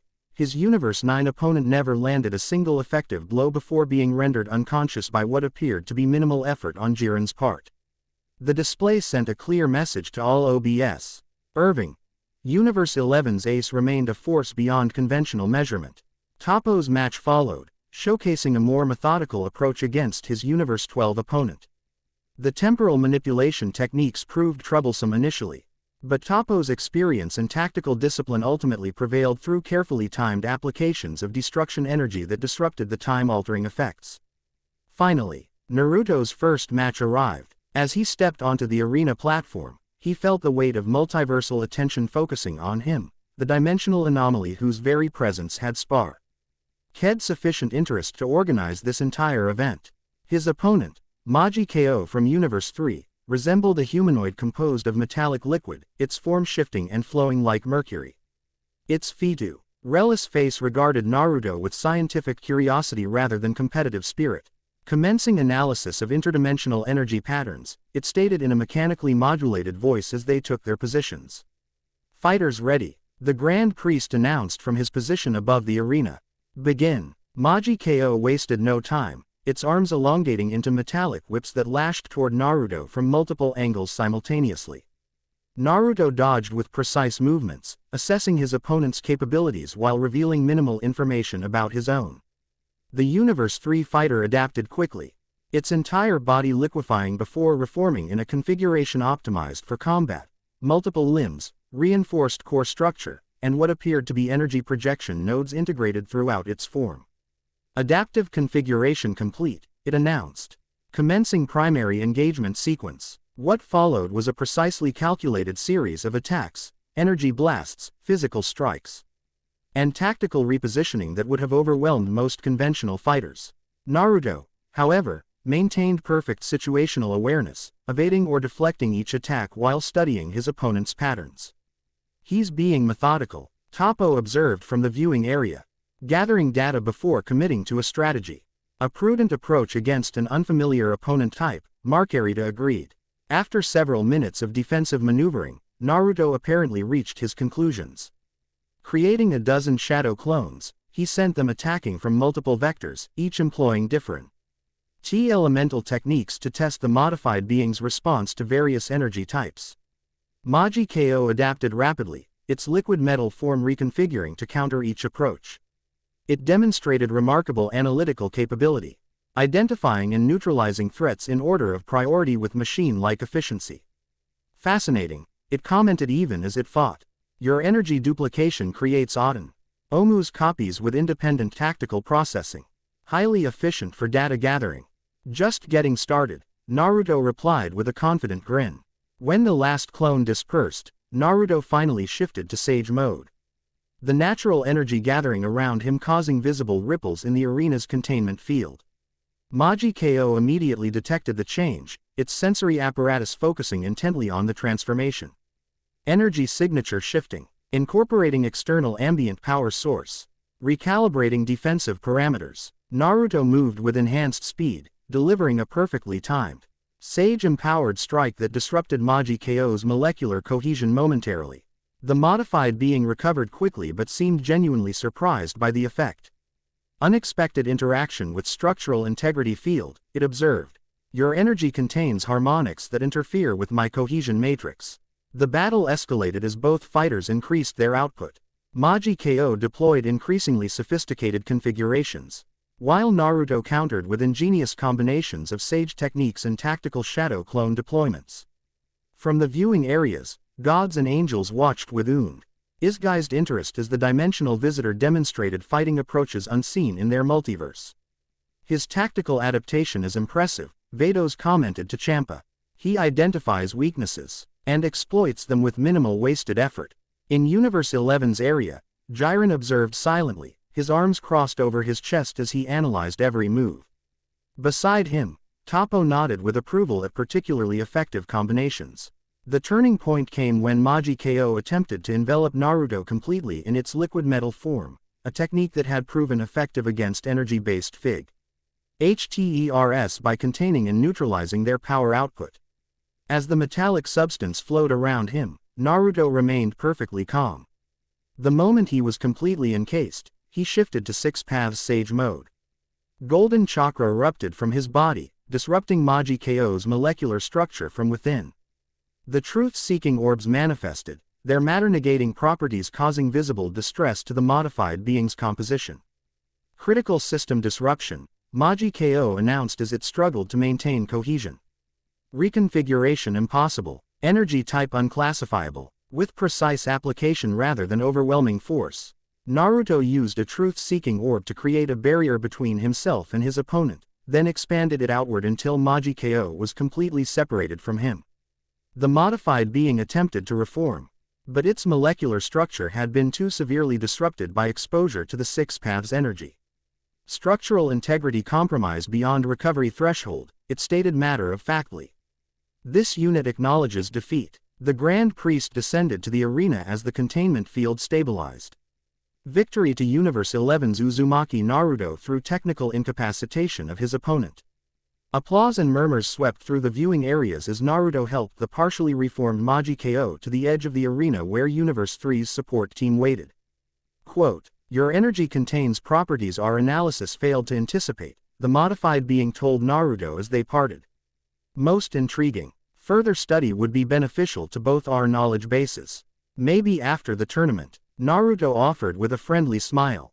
Returning to Universe 11's area, he was met with approving nods from his teammates. Efficient victory without unnecessary power demonstration, Toppo commended. You maintained tactical reserve while still conclusively defeating your opponent. Indeed, Marcarita agreed. Your control when utilizing Six Paths energy against molecular level target showed marked improvement from our training sessions. Coming from the angel, this qualified as high praise indeed. Jiren simply nodded once, a gesture Naruto had come to recon. Eyes as significant approval from the stoic Pride Trooper. The tournament continued through its preliminary rounds, the field gradually narrowing as stronger fighters advanced. When the first day's matches concluded, 8 competitors remained for the quarterfinals scheduled for the following day. Jiren from Universe 11, Caulifla from Universe 6, Hit also from Universe 6, Naruto from Universe 11, Toppo from Universe 11, Goku from Universe 7, Dispo from Universe 11, and Kale from Universe 6. Universe 11 and Universe 6 dominate the quarterfinals, Belmont observed with evident satisfaction as they reviewed the results. 4 of our fighters against 3 of Champas, with only Goku from Universe 7 breaking the pattern. The matchups are interesting, Marcarita noted, displaying the quarterfinal bracket.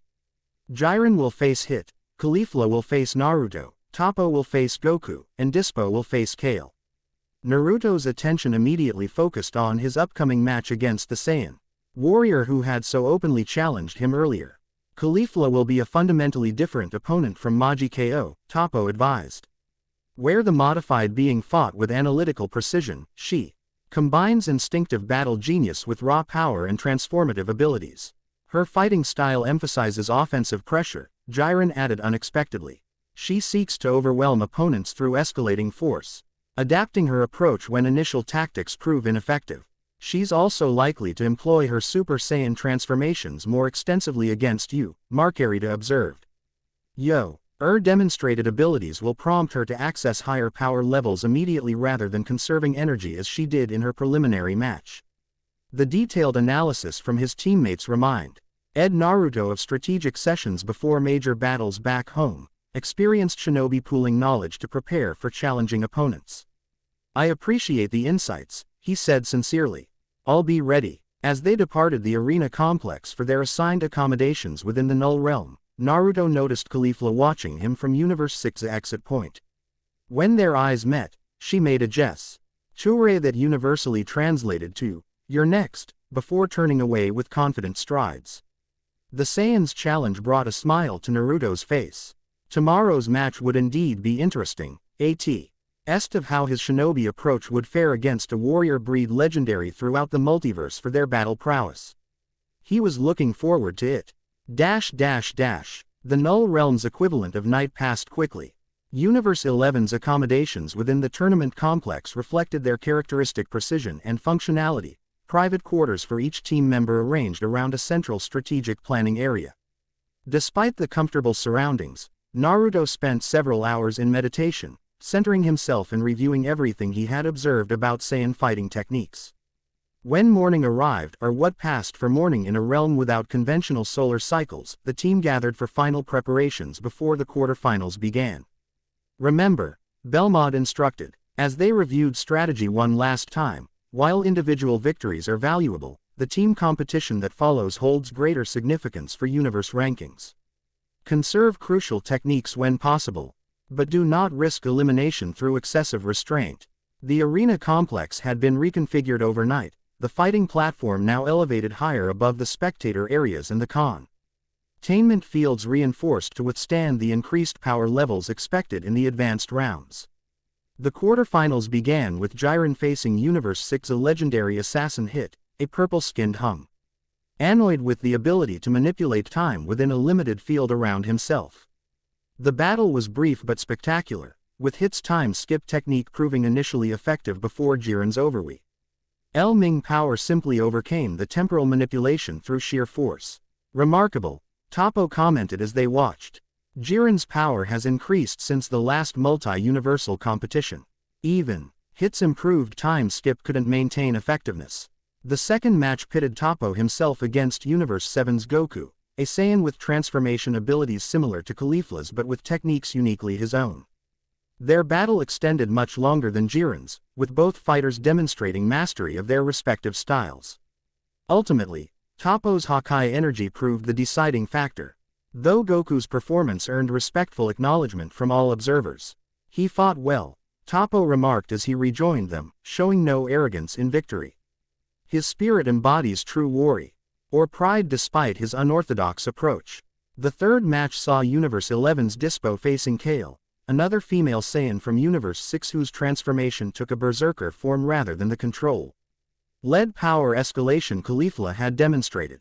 Dispo's superior speed initially gave him advantage, but Kale's raw power in her transformed state eventually overwhelmed his defenses, advancing her to the semifinals. Finally, Naruto's match arrived. As he stepped onto the platform, he felt the focused attention of the entire gathering, gods, angels, and competitors alike watching to see how the D-dimensional visitor would fare against a multiverse native powerhouse. Caulifla entered from the opposite side, stretching casually as she had before her preliminary match. Up close, Naruto could bet, appreciate the coiled power in her athletic frame, like a predator perpetually ready to strike despite her relaxed demeanor. So, Dimension Hopper, she called across the platform as they took their positions. Ready to show me what passes for fighting in your reality cluster? Looking forward to it, Naruto replied with a good-natured smile that nevertheless contained its own confidence. Just don't hold back on my account. A fierce grin spread across her face.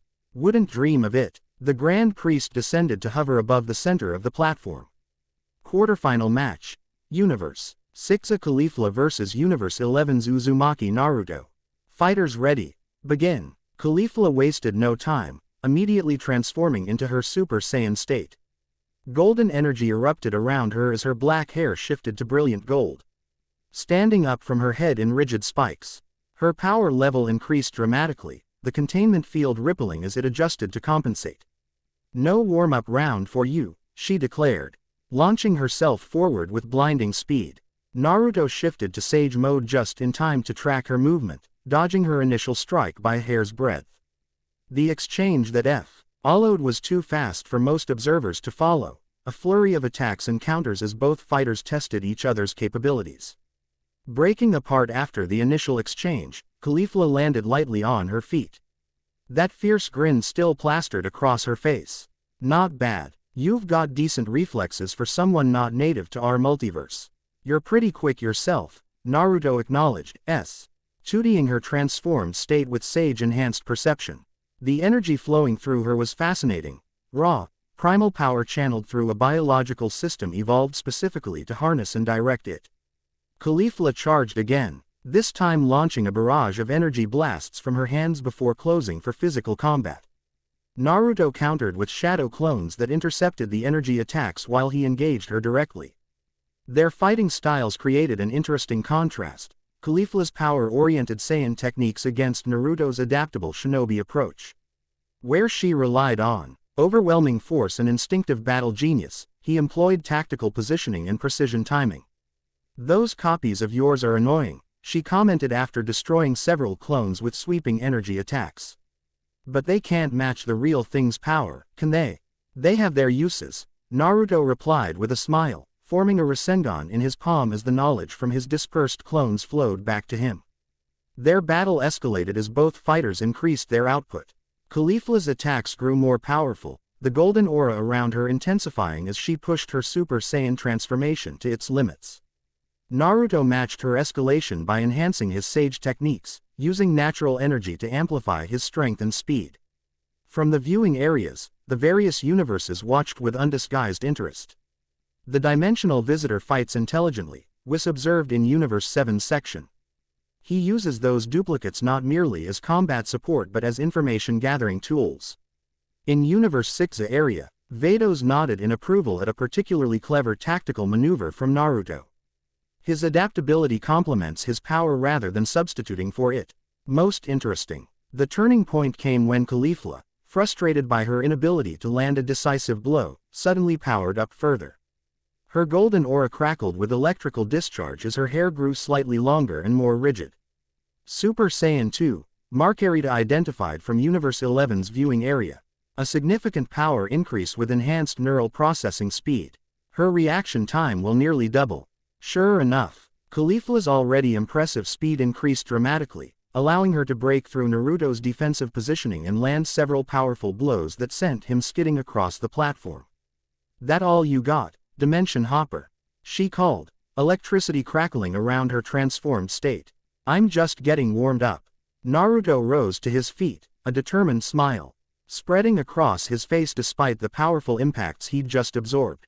Actually, I was thinking the same thing. Golden chakra flared around him as he shifted to Six Paths Sage mode, his eyes transforming to the distinctive Rinnegan pattern as truth-seeking orbs materialized behind him. The power spike was immediate and profound, causing the containment field to shimmer visibly as it adjusted to the new energy levels. Caulifla's eyes widened briefly before her fierce grin returned with even greater intensity. Now we're talking. That's more like it. What followed was a battle that had even the gods leaning forward in their seats.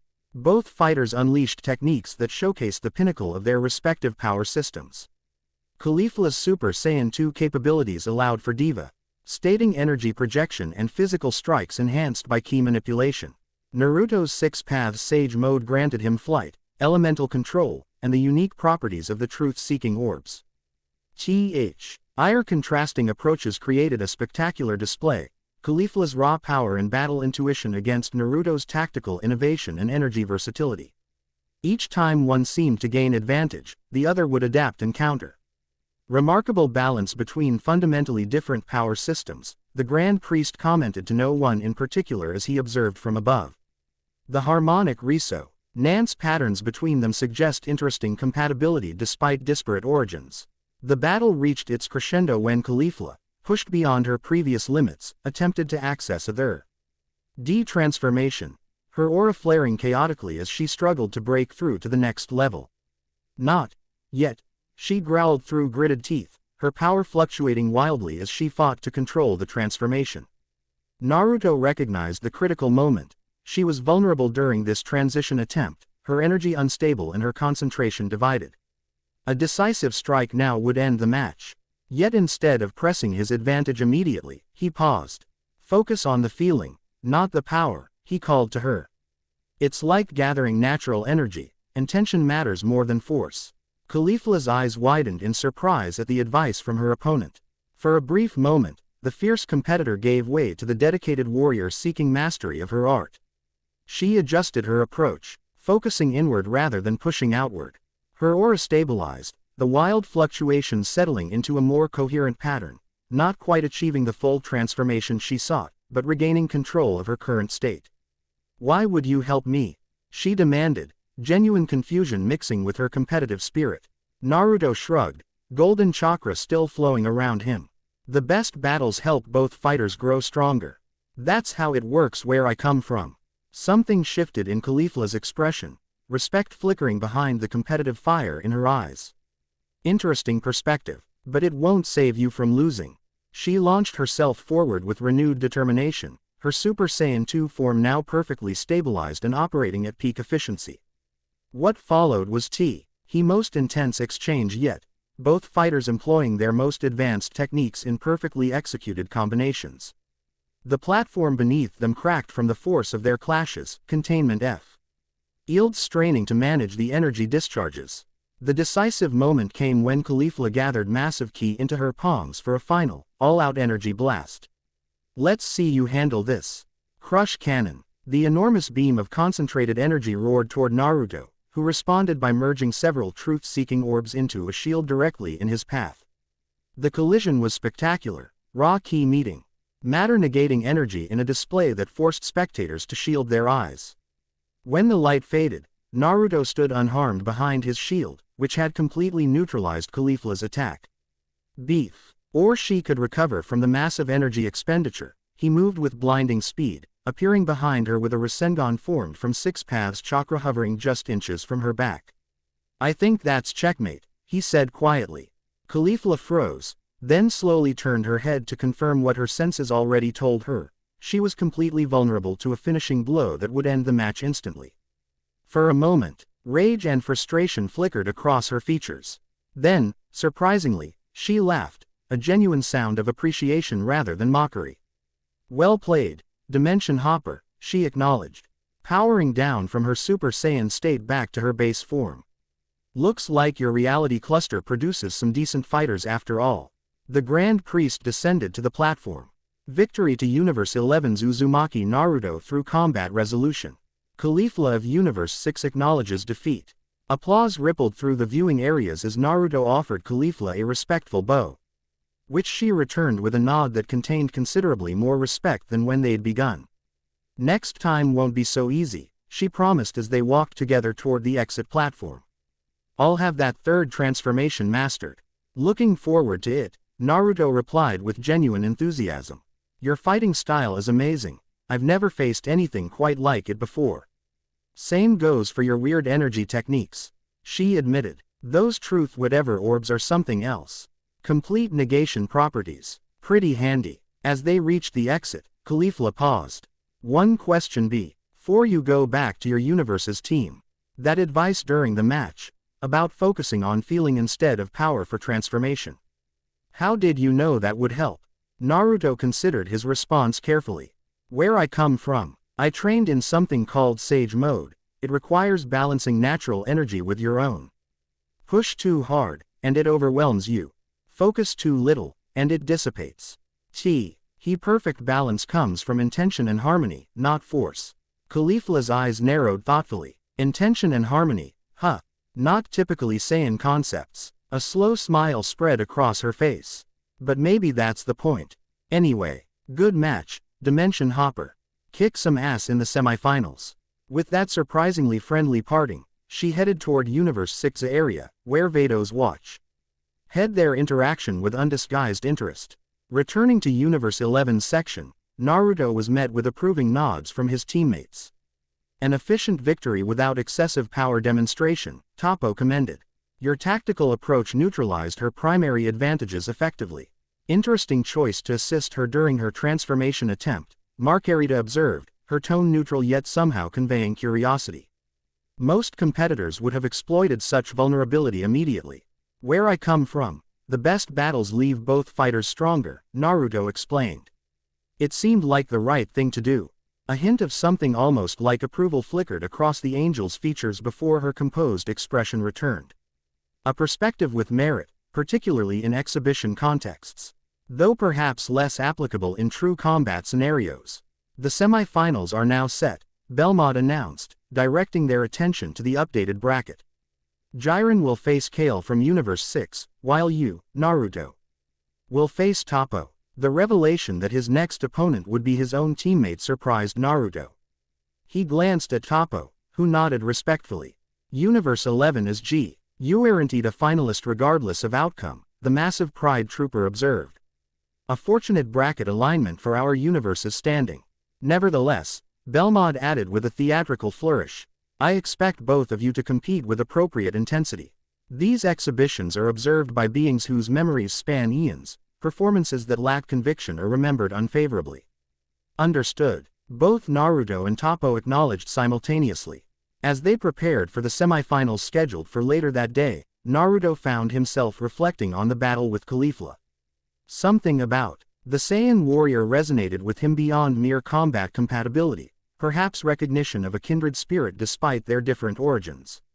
Her fierce determination, her drive to surpass limitations. Her honest appreciation of worthy opposition, these were qualities he respected regardless of which universe they originated from. You're making quite an impression on these multiverse natives, Kurama observed from within their shared consciousness. First the angels, now a Saiyan warrior. Not bad for someone who stumbled across dimensions by accident. Just being myself, Naruto replied internally. Same as always. That's precisely what makes it effective. The fox pointed out with something like pride. Your authenticity registers even to beings who measure time in millennia. As the tournament's next phase approached, Naruto couldn't help but feel that this competition was becoming much more than just a display of fighting techniques. It was becoming a bridge between fundamentally different approaches to power, to conflict resolution, to growth itself. A tournament of discovery indeed, though perhaps not in the ways anyone had anticipated. Chapter 3 End. The End. I hope you enjoyed this episode. Remember to subscribe and like this video. See you in the next video.